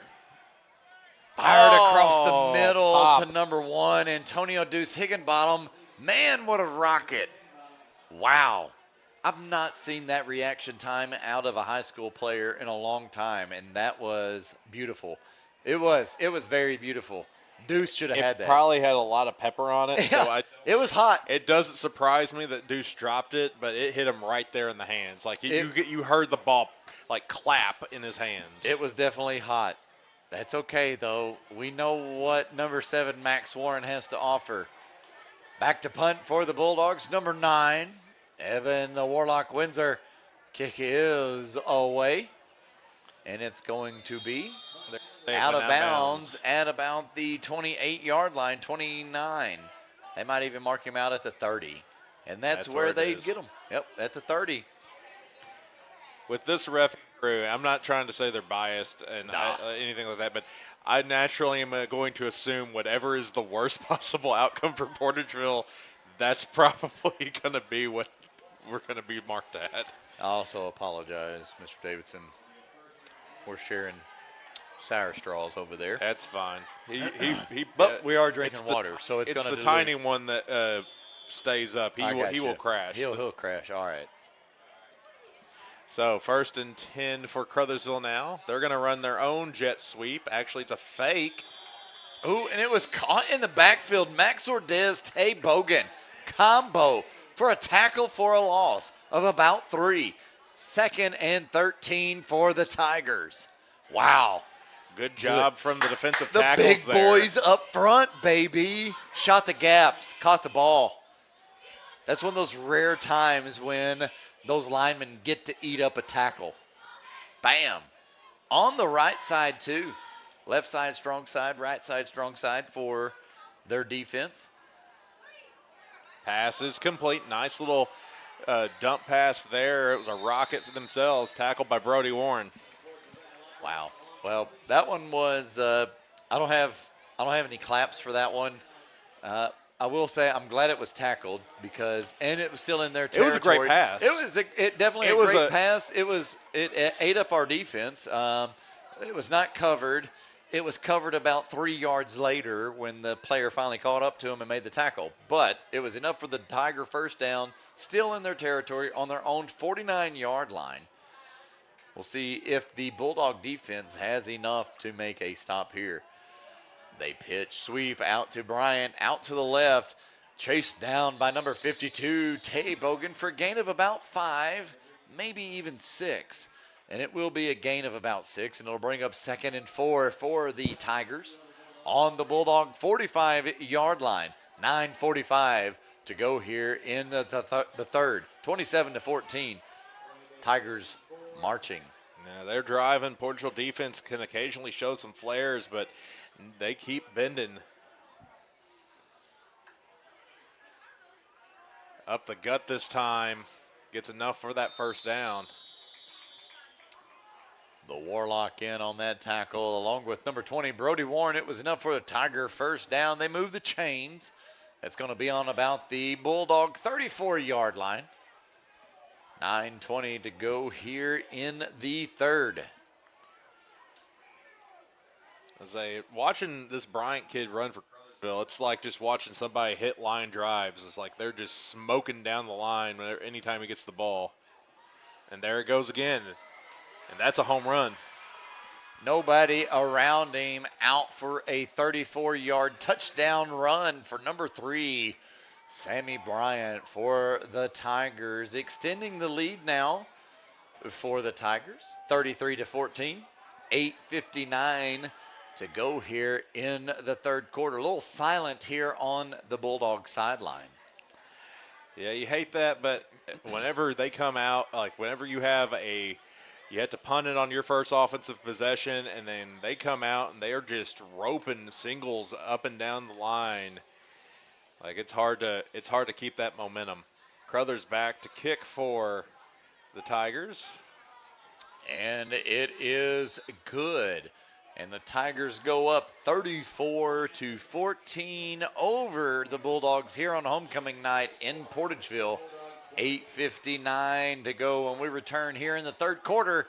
You're listening to Bulldog Football here on Sports Radio KMIS. At First State Community Bank, we pride ourselves on our personal, friendly approach, and our commitment to the community makes us an effective business partner. That's why we're proud to announce that our efforts have earned us the title of Best In-State Bank for the state of Missouri, awarded by Forbes. We are incredibly grateful to our customers who allow us to be their trusted financial partner. Thank you for your confidence in FSCB and for this recognition as one of the best banks in the state. First State Community Bank. Success starts here. Member FDIC. Online at fscb.com. Welcome back, Bulldog Football faithful. 9 minutes left to go here in the third quarter. Portageville trails the Tigers by 20 points, 34-14. A 44-yard touchdown run by Bryant. for Caruthersville. Here on homecoming night. Not necessarily the homecoming night that we were hoping for. By the way, I forgot to do this earlier. Shout out to All-State water boy Xavier Smith. He wanted me to do that. Fair catch there by Evan Windsor. And we'll start off on the 37-yard line. All-State. Yep. So, All-State. All right, so 1st and 10 for the Dogs. So, 9 minutes left to go here in the third quarter. Cannot say that I'm not surprised. First and 10 for the Dogs. Pistol. Low snap. Ooh, Max Crothers. Warren. He felt that one. He definitely felt that one. Crothers just came down and smashed him. No help there from the offensive lineman on a block. Needed that block. Needed a block down. It looked like there was just a miscommunication. Nobody was getting that particular assignment. There is an official doing something. Oh, Terrence Boyd having to do something. Yep. Equipment, maybe? I think it's an equipment thing for Terrence. Come on. Gavin Crumley coming in. Gavin, you got to step up. Got to do it right here, big boy. And it is an equipment. You see Coach Fowler running over and getting the blood. It's blood. Clean it up. Gavin Crumley coming in for the Bulldogs. For right guard. Screen. I'm surprised that was complete. Parker Babb, I believe. It was. Short gain. Not much. So we 3rd and 9 now. Looks like they got Terrence cleaned up. He's going over to check with the ref. I think he might try to go back in after this one. I think he felt the blood continue to run down his. All right, so 3rd and 9.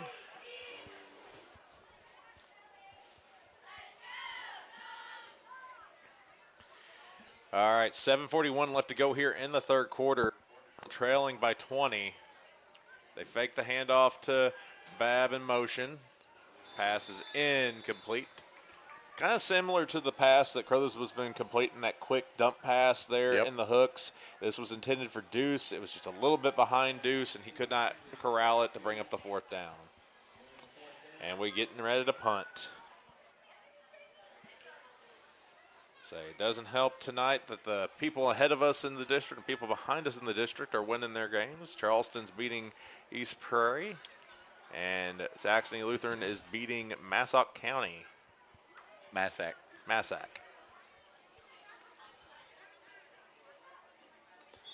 Out of bounds at about the 37, 36-yard line.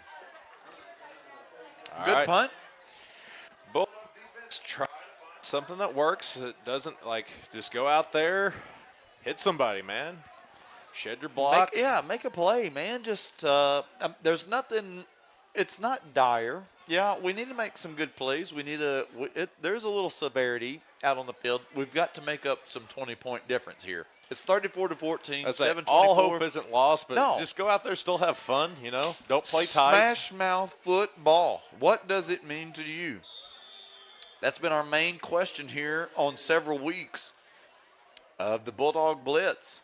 We'll see here on offense. Oh, that was a Hudgens misdirection. Keeps it. Tackle made by Parker Babb and number 20, Brody Warren. But, man, Hudgens was able to get a good chunk of yards on that carry, about 7. I think that was a busted play because he had a line of runners there in front of him. The ball handler did not come away with the ball, so the quarterback had to keep it, and he made something out of nothing, and he got a decent gain. 2nd and about 3 for the Tigers. Ball on their own 42-yard line. Man in a little motion in the backfield. Hand off to Bryant. There's a flag. He keeps running lateral. He cuts up the field. Coming back. Midfield, and he's still on his feet. The Jets are on. Touchdown for Bryant, but right there, folks, there is some laundry. And here's the head guy. Illegal shift, Caruthersville. Thank you. Before the play was even hiked, like they had that laundry out, so that was coming back as soon as he got to the second level. I knew that. So push him back, replay second down.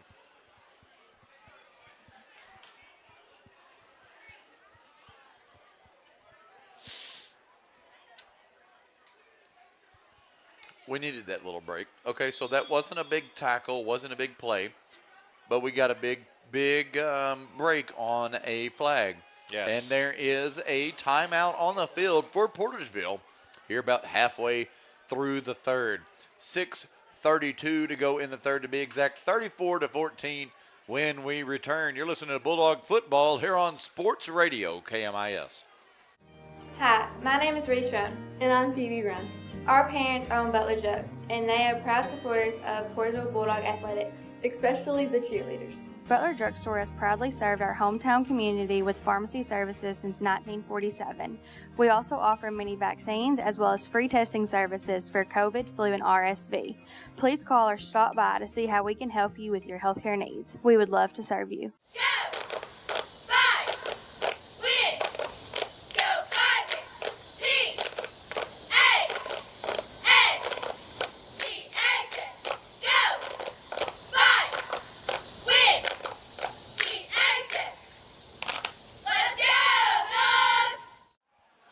Welcome back, Bulldog football fans. 34-14 is the score here on our homecoming in favor of the Caruthersville Tigers. 34-14 is the score between Saxony, Lutheran, and Massac County. And 34-6 is the score between Charleston and East Prairie. Second and forever for the Tigers. They fake handoff. Hudgens. There we go. Oh, he's caught up in the backfield. James Shalley on a big stop. Absolutely stops it from any forward gain. Might have even lost a half a yard, Mr. Davidson. I love it. So it'll be third and yeah, it's 9. Definitely third. But there's refs talking and pointing towards Portageville.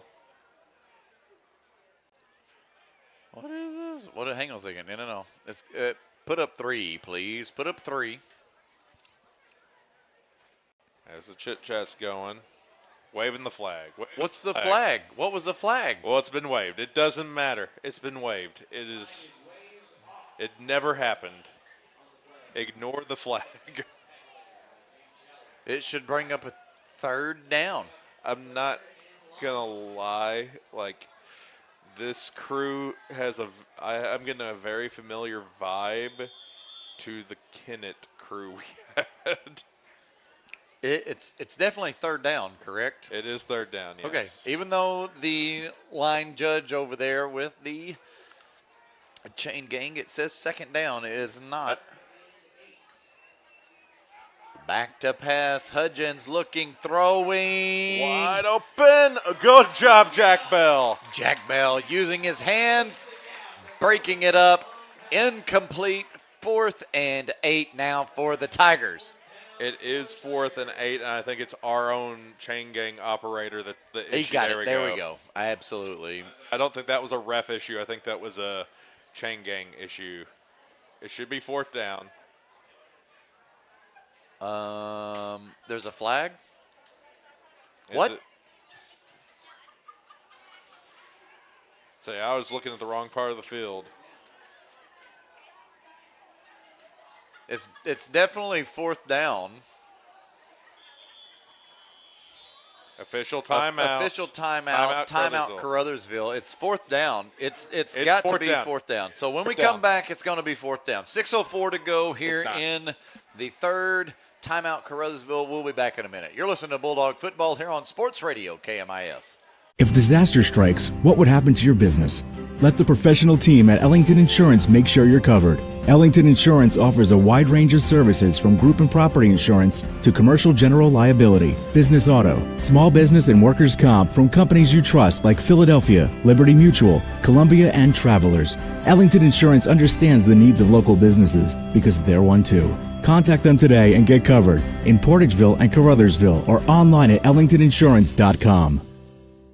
The Portageville Bulldogs are off to another exciting season in their quest for a state championship. Lewis Roan Farms is a booster and supporter of Portageville High School sports throughout the year and extends their best wishes to the teams, coaches, players, and fans as they carry on the proud tradition of Bulldog sports with hard work, practice, and determination. Good luck and best wishes to the Portageville Bulldogs from Lewis Roan Farms in Portageville. Video. Welcome back. It's technically it's gonna fourth and 8. It should be 4th and 8. It's 3rd and 8 according to the field. Up here at the box with. Oh, well, hang on a second. It just changed. Thank It just changed. Okay. 34-14 is the score in favor of Caruthersville over Portageville. There's been a whole argument up here of us hollering back and forth of it being 4th and 8, 3rd and 8, 4th and 8, 3rd and 8. Okay, it is 4th and 8 for the Tigers. They are going to punt. Woo. Thank you. It didn't need to be that hard.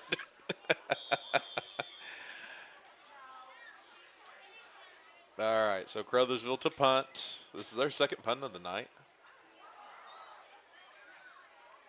Ooh, almost hit the Caruthersville player. Do not touch it.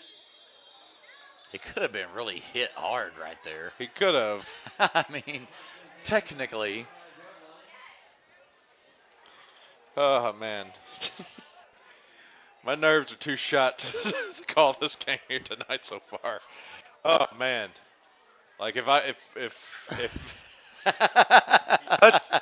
touched it. I know what you mean. You want to just know what life in the classroom is like?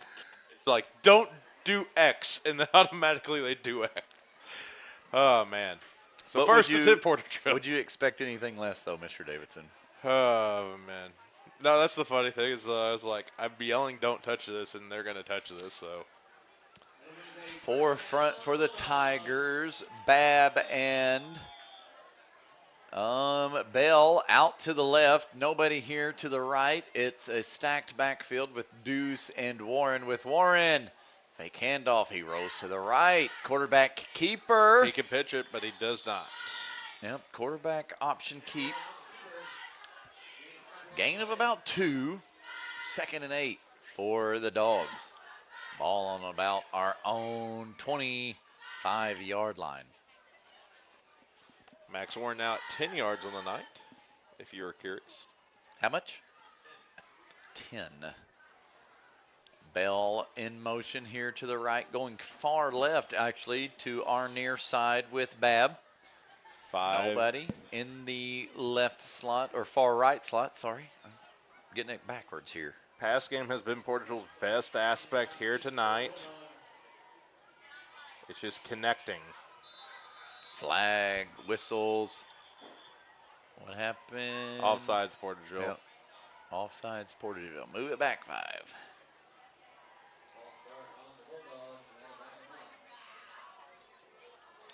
So it'll be 2nd and 13 once we set the ball and get ready to go. A 3-yard penalty. 5-yard penalty, but that was the joke. I heard Travis from upstairs yell that. All right, so 2nd and 13. Once again, we haven't been able to connect, but when we can, it's been deadly for Portageville. I might just try to go there, that we have more passing yardage. We'll see here. I know we like to use the run to set up the pass, but it's pass. Warren back to pass, firing. Wide open! Into the hands, number 11, Parker Babb, right here at midfield. Wow. Oh, my goodness. A 29-yard snag there from Parker Babb. Like I said, just air it out. That's been where Portageville's been most successful. I hope I was able to track that ball on film there for everybody at home watching, and thank y'all. My goodness. 1st and 10 for the Bulldogs at midfield. Neutral territory, handoff to Deuce. Deuce on the loose. He gets a gain of about 6. Bring up 2nd and 4.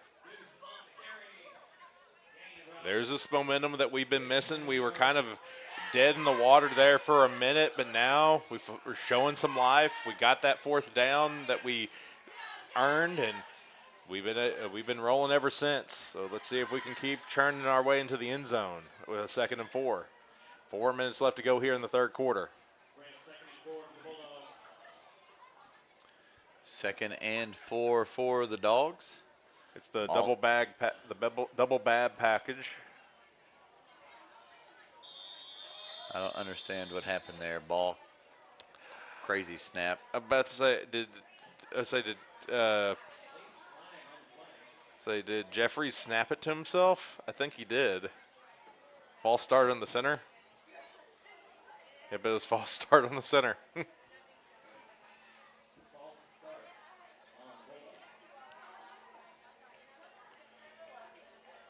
Hey, I'll take that because most time when the center snaps it to themselves, that means a fumble. Apologies if there was a little bit of mic cutting in and out on a headset. Yeah, it's my headset. If I lean back, it cuts in and out. 2nd and 8 now for the Dogs. Ball on about the 49-yard line. Warren hands off to Brody. Falls forward for about 4. Back on the 44-yard line. 3rd and 4 for the Dogs.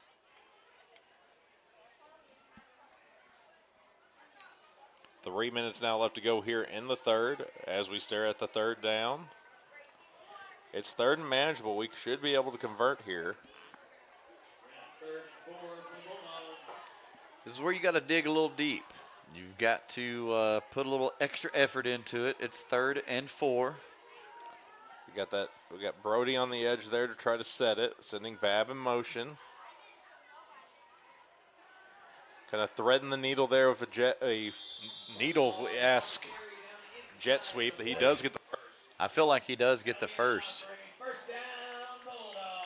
So again, apologies to any of the listeners of the mic cutting in and out. I'm sorry. It's just I was just looking down and reading some of the comments here. We hear it sometimes, but can't catch it always. We'll get it sorted out by next week. 2:13 to go here in the 3rd quarter. The Bulldogs 1st and 10. Ball on the Tiger 39-yard line. 34-14 in favor of the Tigers. Dogs trying to work things down the field, trying to work through their plays. Warren pitches out to Deuce. Deuce fires up the field for a good gain. Looks like a gain of about 4. Brody Warren on the block there kind of helped clearing the way along with Terrence. Terrence back in the game.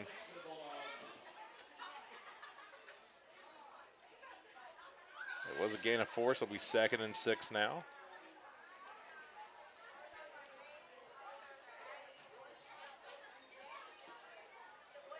All right. Caruthersville still stacking that line. We're going to run Parker in motion, and I think it's false start. Well, illegal motion or false start, something happened. A lot of going on there in the backfield. Yeah, false start. Let's say the line jumped before the ball was snapped. So move it back 5. We gain 5, we lose 5. Or we gain 4, we lose 5. 2nd and 11. A little shift there. Paisley Medlock, a little shout out there. Grant Ash for listening, following. Johnny Haynes on Facebook there, shout out. Thanks for following, listening, watching. Big Dog supporters. Under a minute to go here in the 3rd. So we're going to send Babb in motion. Keep an eye out for Jack as we pitch it to Deuce. He bounces. Ball looks like it kind of came loose.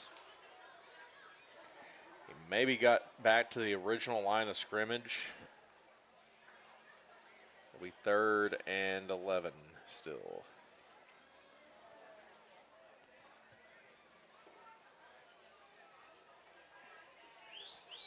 $20 seconds to go here in the third. We've got 20 on the play clock. Was that the final play of the quarter, or are we going to run one more? I'd run one more and then see where we get.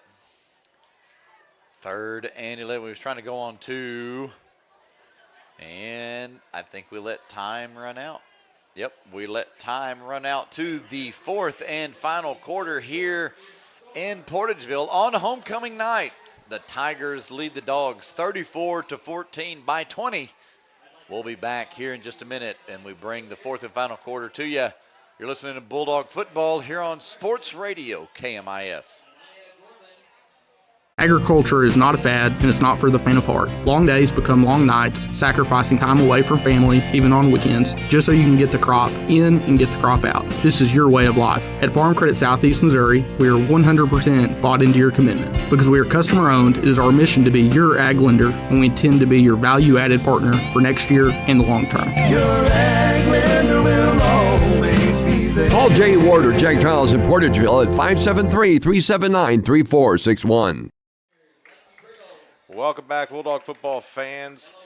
Fourth and final quarter here at homecoming. Portageville trails Caruthersville by 20 points, 34-14. We're not out of it. Don't be a little down. I mean, it sounds bad. It feels bad. Compared to some of the other scores and things in the past with Caruthersville, I will say 34-14 is, I don't know what to call it. It's not impressive, but it's not impossible to overcome. Sure, it's not. If we need to, we're staring at a 3rd and long right now, so that's not a great situation. But we got to convert here, and then once we convert here, punch it in, make it that 2-score game, and then we got to clamp down on defense. Right, it's been very, very hard considering how effective. Shout out to a new watcher, my dad, David Conaway, logging into Facebook to watch it live with us here at Portageville on homecoming night, bringing a 3rd and 11 here at the start of the 4th quarter. Ball on the Tiger 40-yard line. We've got trips left. I smell a screen or a deuce solo shot here. We're going to throw to the left, and it's going to be intercepted. Still on his feet. Blindside block, possibly. Nope. Yep, there's the flag. It's a blindside block. So let's bring it back down here. I don't know, where is it? There it is. There's a flag on the field. It'll be a blindside block, Mr. Davidson is saying. We'll see what the head ref has to say here. Evan Windsor got we caught it on film. Evan Windsor got hit in the back there, got clipped, and as soon as the INT was snagged.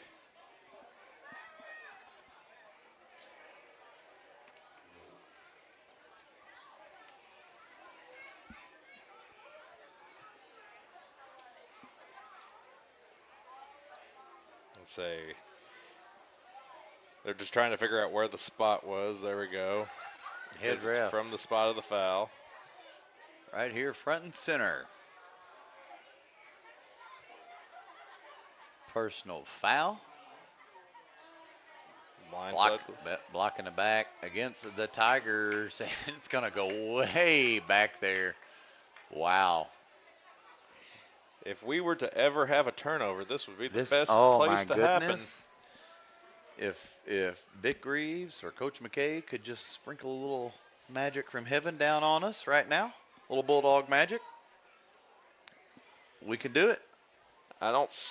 It would come down to Caruthersville probably having a fumble or a bad snap. Bryant, because I see Caruthersville handing the ball to Bryant. They're not going to try to get anything too fancy, and it's just going to be Bryant all the way through. They're running the eye. And there they give it to Bryant. Tackle made by number 20, Brody Warren. Is going to be enough for that first down. Quick first down for the Tigers. Got him out of trouble. They expect a lot more from Caruthersville of that ilk. They're not gonna be any hurry. They got the game in hand. They're just trying to milk the clock. They're running a heavy I formation. Once again, they give it to Bryant.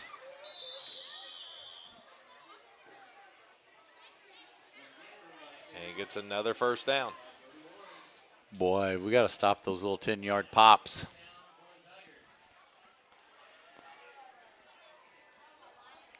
And say it's the traditional wishbone. Like, they got the fullback in. He's coming in, and he's Caruthersville's line is good enough to be able to just develop a hole. It doesn't have to be a very wide hole because they got that fullback coming in and busting it open wide enough to allow them to be able to get that 10 yards. This time they attempt a pitch and it does not work out nearly as well. Terrence Boyd in the backfield to get the feet along with Brody Warren. So Warren does get the cleanup. Tackle for a loss. Actually, Babb. There was 3 of them back there. It was a TFL, a tackle for a loss.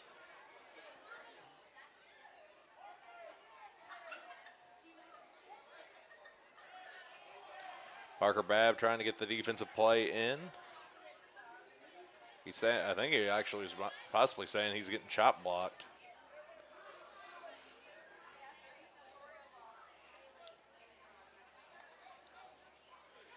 All right, they try to run that. They fake it towards the teeth of the defense. Quarterback keeper, Eli Wheeler and James Shalley there to keep it honest. Great containment there, because I will say Hudgens' feet was chopping hard and he was going forward, and if Eli Wheeler hadn't been there holding him back, yeah. Say Eli Wheeler deserves the tackle there, even though he didn't bring it down. He was the one who kept the play alive.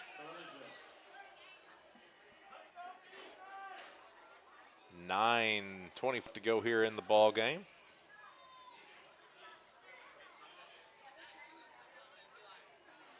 Oh, there's that dump pass again. It's deadly, and that's another dagger. Number 18 for Caruthersville. Number 18 for the Tigers. That is Keyston Clownard with the TD. Well, I mean, we're just going to have to shut it down now. We don't need to let up anymore. We don't need to shut down. Right now, it's about trying to claw, like you got to try to claw back as much as possible. I think the game is in hand for Caruthersville. As soon as they're going to get the ball, they're just going to try to run it. I'm surprised they moved away from just running the I formation like they did with the fullback, because that was working really well for them. Caruthersville's back to kick for the Tigers. But Portageville needs to get some points just to kind of help us out in the district standing as best as we can. And the Tigers with the PAT, that is good. 41-14 is the score in favor of the Caruthersville Tigers. 9:07 to go here in this ball game here on homecoming night at Portageville. We'll be back in just a minute. You're listening to Bulldog Football here on Sports Radio KMIS. Hey, this is Daryl Wilcoxon with Wilcoxon's Home Place Furniture and Appliance on the South Bypass in Kennett. School has started back. Maybe your child needs a brand new mattress set that he's outgrown. Football is kicking off, and we've got the recliners and the big screen TVs for you to sit and watch and enjoy the game. Come see us, Wilcoxon's Home Place Furniture and Appliance, 901 South Bypass in Kennett, Missouri, a family furniture tradition for over 75 years.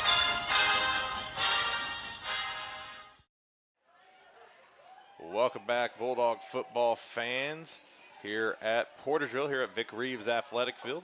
Caruthersville just scored an 80-plus yard touchdown reception to make it a 41-14 ball game. Homecoming. Yep, homecoming. Our king was Max Warren. Our queen was Addie Gurley. Abby Dubois was the senior maid. Tay Bogan was the senior knight. Kick is away. Novak.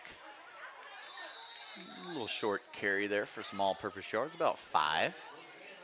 Return to about the 38-ish yard line. Not too bad. Right now, it's all about trying to get just points on the board to help out with district standings. I think 20 is still a little bit too much to hurt us, but any points can help. We just need to try to claw back within 13. Oh, the famous football's coming out, Mr. Davidson. We've never caught one in our life. We've came close a couple times. There's been a few. The old booth was almost perfect for it. Motion in the backfield, pitch to Babb. Running near side here. Across to the 40, taken out of bounds at about the 42. So a gain of about 3 carry.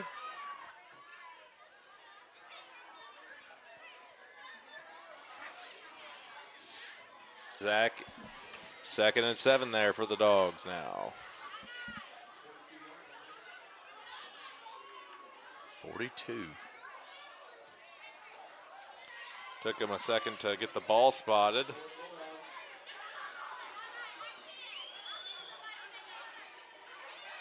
Ten on the play clock. Come on, gotta go.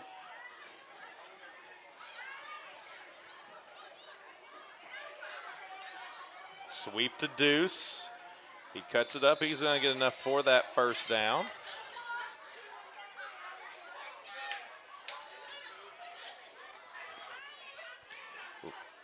Really good run. Deuce has matured a lot as a player.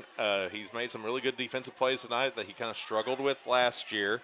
And on top of that, he has gotten really good at running the football. He used to be one that desperately needed open space to be able to make some plays. Now he's doing a lot better job running off of the hip of the tackle, which he just did on that last play that got us the first down. Brody taken down at the line. Their nose guard just devoured him. That was a good play by 79 there. He was taking on the center, was able to shed the block and still crash down in that hole. So really good job by 79 there for Caruthersville. 2nd and 9. Under 8 on the Caruthersville 49. Handoff to Deuce. Falls short. Not even to the original scrimmage line. Actually, he loses a yard, so it's now 3rd. We're back to 3rd and 10 for the Dogs. 7:30 now left to go here in the ball game. 41-14 is the score in favor of the Tigers.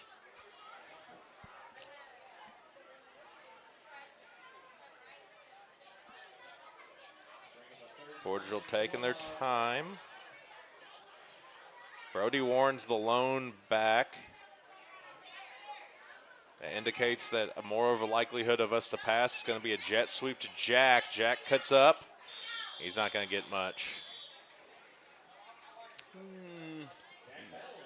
3, maybe 2. Maybe 3, so it'll bring up 4th and about 6. Man. Ball on the Tiger 46-yard line. 6:35 to go here in this game. 41-14. Gotta figure something out. I mean, it's that door closing really quick, real fast. If it ain't already closed. So Portageville is going to go for it here. The way that they're structured, this is either a sweep or it's a pass play. We rarely do the fullback dive, which is Brody in the backfield by himself. And it's timeout Portageville. So timeout Portageville.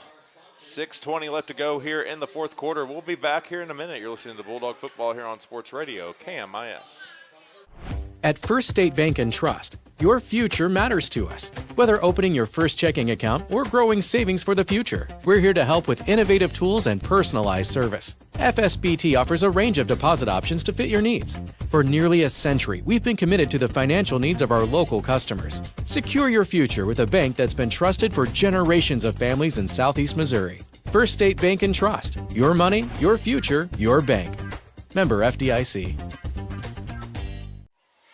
Welcome back, Bulldog football fans. 41-14 is the score in favor of the Caruthersville Tigers.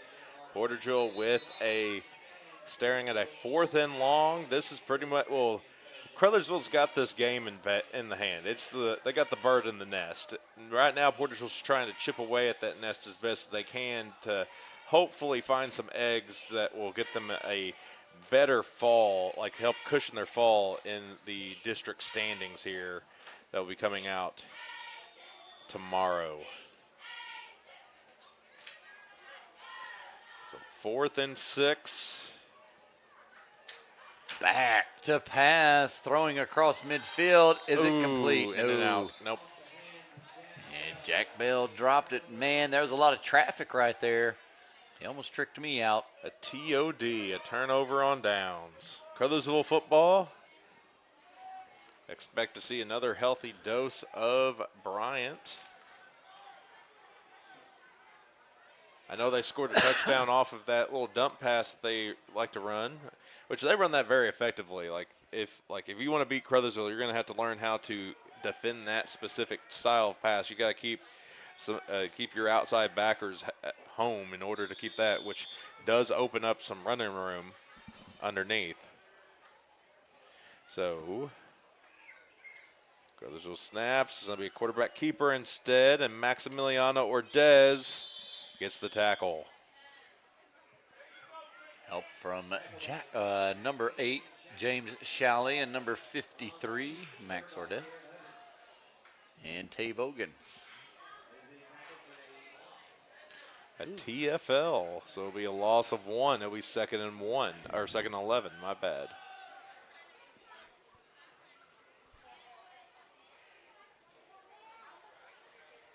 Shotgun formation, more of a pistol. In motion, they hand it off. Sweep. That's enough for the first down. Dragged down by number 20, Brody Warren, number 11, Parker Babb.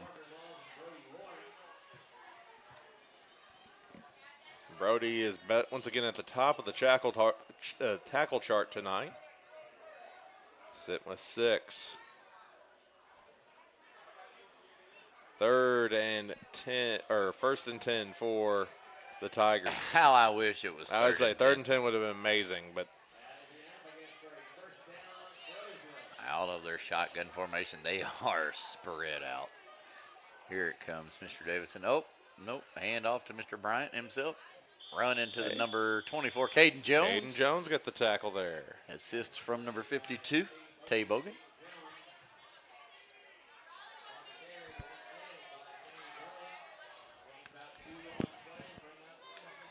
Shout out to the volleyball team, by the way. They both JV and varsity won the Boot Hill Conference tournament last week. 5th straight year they've won the Boot Hill Conference, so good job, Coach Sasha and all of them.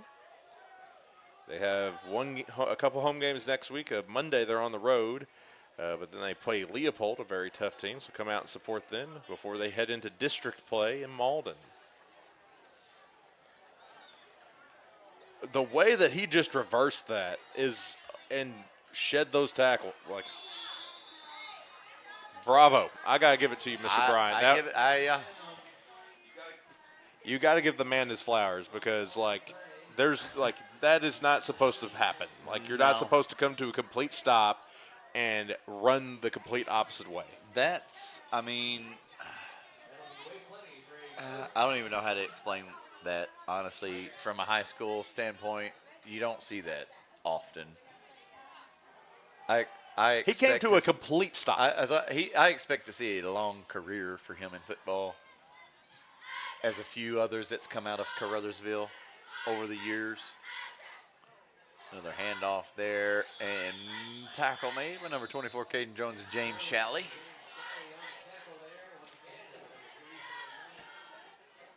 Bring up second and about 7-6 for the Tigers.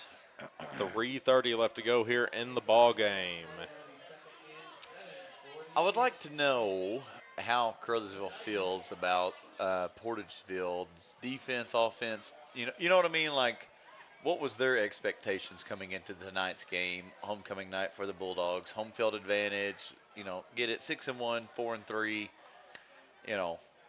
What do you think they were expecting from the Bulldogs? I don't think they're really thinking about Portageville. I think they just really focus more on fumble. It looks like it is recovered by Caruthersville. It is. So, I just think that Caruthersville is the type of team that isn't one that tries to, exploit, weaknesses or edges. They play their game. And so they just come in. It's not a disrespect thing to Portageville or any other team they play. It's just, this is what we do. This is the style of offense we play. This is the style of defense we play. Let's run out there and go. That's just what Caruthersville does. And in motion under center, they give it to him and sweep to the far right. Taken down. Number 30, C.J. Miller. Yep, C.J. Miller. So, I don't think they were really – it's not that they were trying to disrespect Portageville by no means, but I think their mentality, it always seems, is we play our style of game. Which that's the thing that hurts them in the playoffs, is that they're not willing to really adjust to what they need to be. They just play their one hit, and they play it very well. First and goal for the Tigers, running it up the gut, dragging. Trying to drag him down. Number 30, C.J. Miller. Number 64 for the Bulldogs. Brock. Is that Brock? It is. Number 64, Brock Murphy, making a stop there for the Bulldogs. They're on a goal line stance. Here is the snap. Another run up the middle. Caden Jones with the stop, plane. but he broke the plane, and it will be a Caruthersville Tiger touchdown with 1:21 to go here in the fourth and final quarter. Caruthersville will drop back for the PAT. It's now 47-14. If they make it, it'll be 48. Yep. That's just what I was about to say. Make it a clean, even number. He's got a nice kick. I'll give it to him. Kick is away. It is great and good. 48-14 is the score in favor of the Caruthersville Tigers here on homecoming night here in Portageville. We'll be back in just a minute. You're listening to Bulldog Football here on Sports Radio KMIS. Amy Pryor, Assistant Prosecutor for New Madrid County, proudly supports the Portageville Bulldogs as they gear up for another exciting season. With dedication, grit, and team spirit, these athletes are ready to make their community proud. As they take the field, Amy Pryor stands behind them, cheering on their commitment and heart. She knows success comes from perseverance, and these Bulldogs are built for it. Best of luck this season to the Portageville Bulldogs. From New Madrid County Assistant Prosecutor Amy Pryor. Welcome back, Bulldog football fans. 48-14 is the score after the 1-yard touchdown run by Bryant to make Caruthersville have this 34-point lead.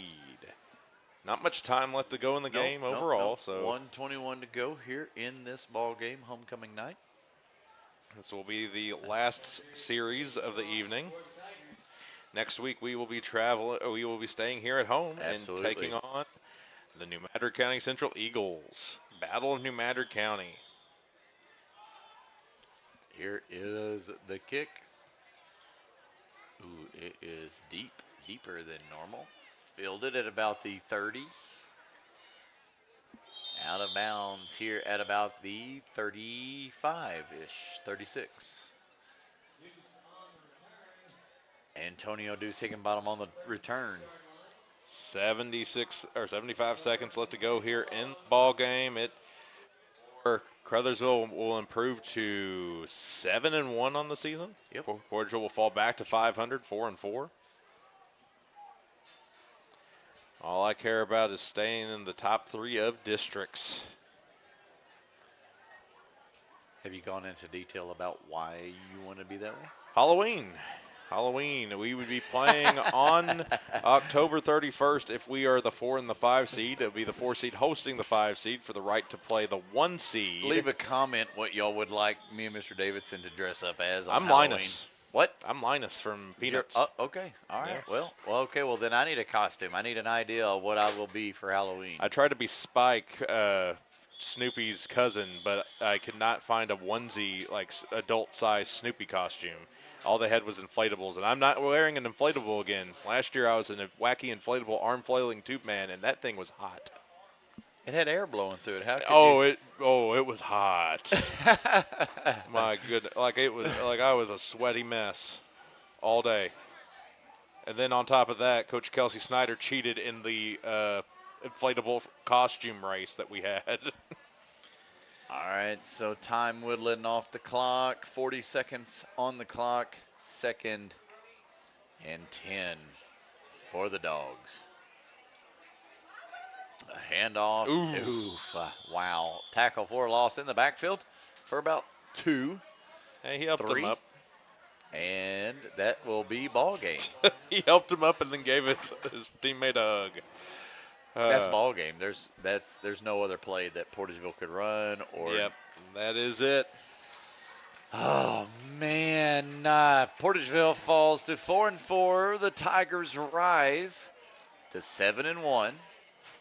We will have to watch our standings closely in the districts to see just exactly where we fall. We are fingers crossed hoping for 3rd place. Fingers crossed for 3rd place. I don't know when those will update. I would assume first thing 9 o'clock, 10 o'clock in the morning. I say Trover does a good job of updating our score, and I believe Malden and the rest of them. Saxony Lutheran is, because they play out of state, is the one that is the oddball, and they have to do some calculations. But everybody else's tends to get updated pretty quickly. So by midnight tonight, we will know. So. We might know. Good deal. All right. So the final score here on homecoming night in Portageville, 48-14 in favor of the mighty Caruthersville Tigers. So Portageville not able to quite cross over that hump of 24 years of being defeated by these guys. But hey, we're trying to figure it out. We'll be back in just a few minutes with a tally of our stats and a look in, I guess, a preview of next week against the Eagles. We'll be back in just a minute. You're listening to Bulldog Football here on Sports Radio KMIS. Stop. There's no need to pay full retail price when you need a replacement part for your vehicle. One visit to Delta Auto Parts and Salvage, Highway 61 North in Portageville will save you money. Serving the area for over 60 years, Delta Auto Parts and Salvage specializes in domestic auto and small truck parts. You'll always get quality service and parts at Delta Auto Parts and Salvage with local delivery and nationwide shipping available. Plus, you can search for your part right from their website, deltaautoparts.com. Before you pay full retail price, call Delta Auto Parts and Salvage, 800-392-0506. Baker Implement Company and Case IH are proud to support area high school athletics the same way we've supported our customers in the community for 85 years. Visit any of our 13 locations in Southeast Missouri and Northeast Arkansas to experience the power of red and the service and support that has kept customers coming back since 1938. Case IH and Baker Implement Company, supporting our community on the football field and in your field. Welcome back, Bulldog football fans. Final here at homecoming, Vic Reeves Athletic Field.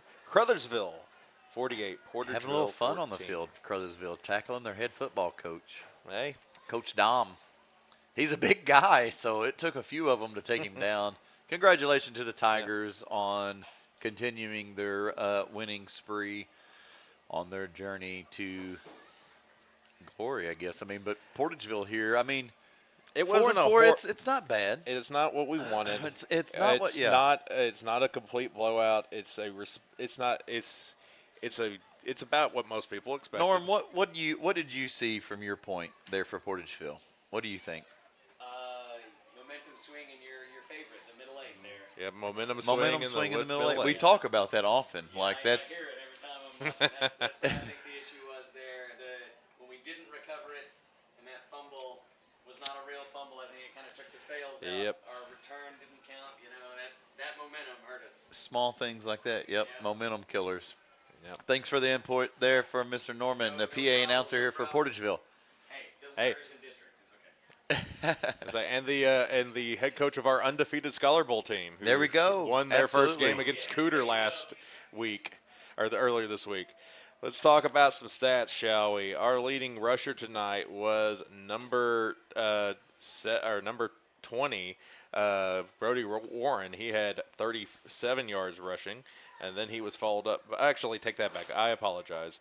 It's number 1, Antonio Deuce Hookenbottom. He had 54. Then it was Brody, who had 37 yards rushing and a touchdown. Deuce didn't have any touchdowns tonight, by the way. Then we had number 7, Max Warren. He had 10 yards with a 2-point conversion attempt. That was good. Number 11, Parker Babb. He had 19 yards rushing. And then number 3, Jack Bell, had 4 yards rushing. Through the air, our leading receiver was number 11, Parker Babb, who had 120 yards receiving and a touchdown. And then number 9, Evan Windsor, came down with a 26-yard snag as well. On defense, our leading tackler was number 20, once again, Brody Warren. He had 6 tackles solo. Then you had number 1 for the Dogs, Antonio Deuce Hickenbottom. He had 4. Then you had Evan Windsor with 3. You had Tay Bogan with 3. You had C.J. Miller with 3. You had Parker Babb with 3 and a forced fumble. You had James Shalley with 3. You had Maximilio Ordez with 3. You had Caden Jones with 2. You had Brock Murphy with 1. Hey. You had Braden Jeffries with 1. You had Terrence Boyd with 1, and I believe that is it. Man, tough loss here tonight on homecoming. Yeah. I mean, I've been part of a few of those, and I've called a few of those. I've called some great wins. I've called some blowout wins. I've called it. I mean, this was Caruthersville that we were going against late in the season. It's week 8?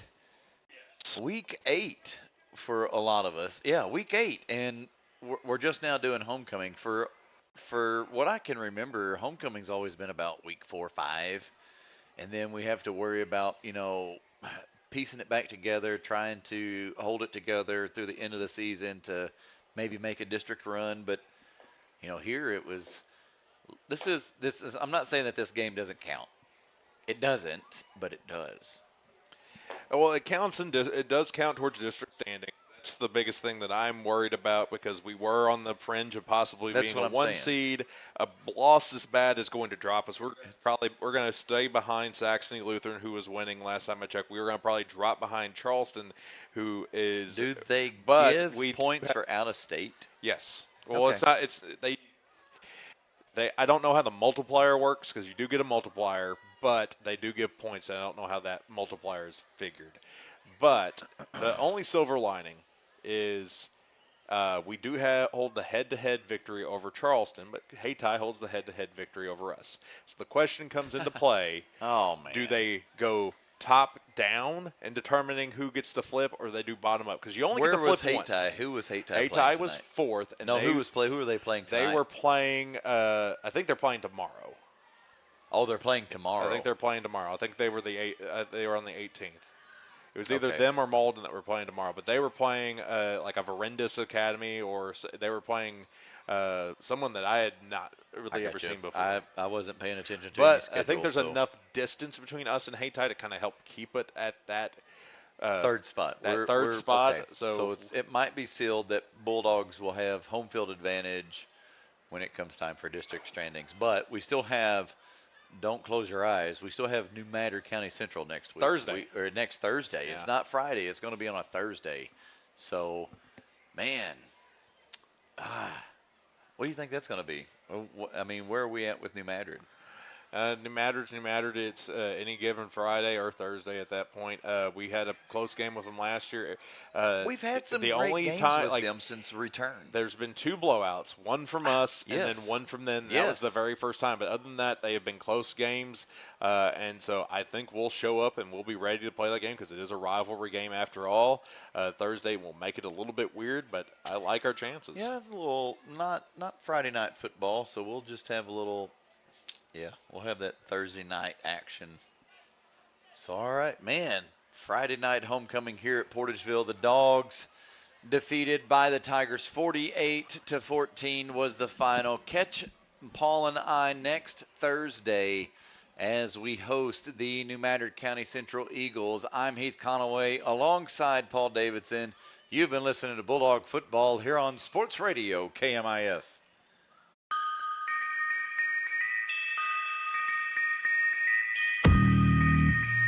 This has been Portageville Bulldog Football.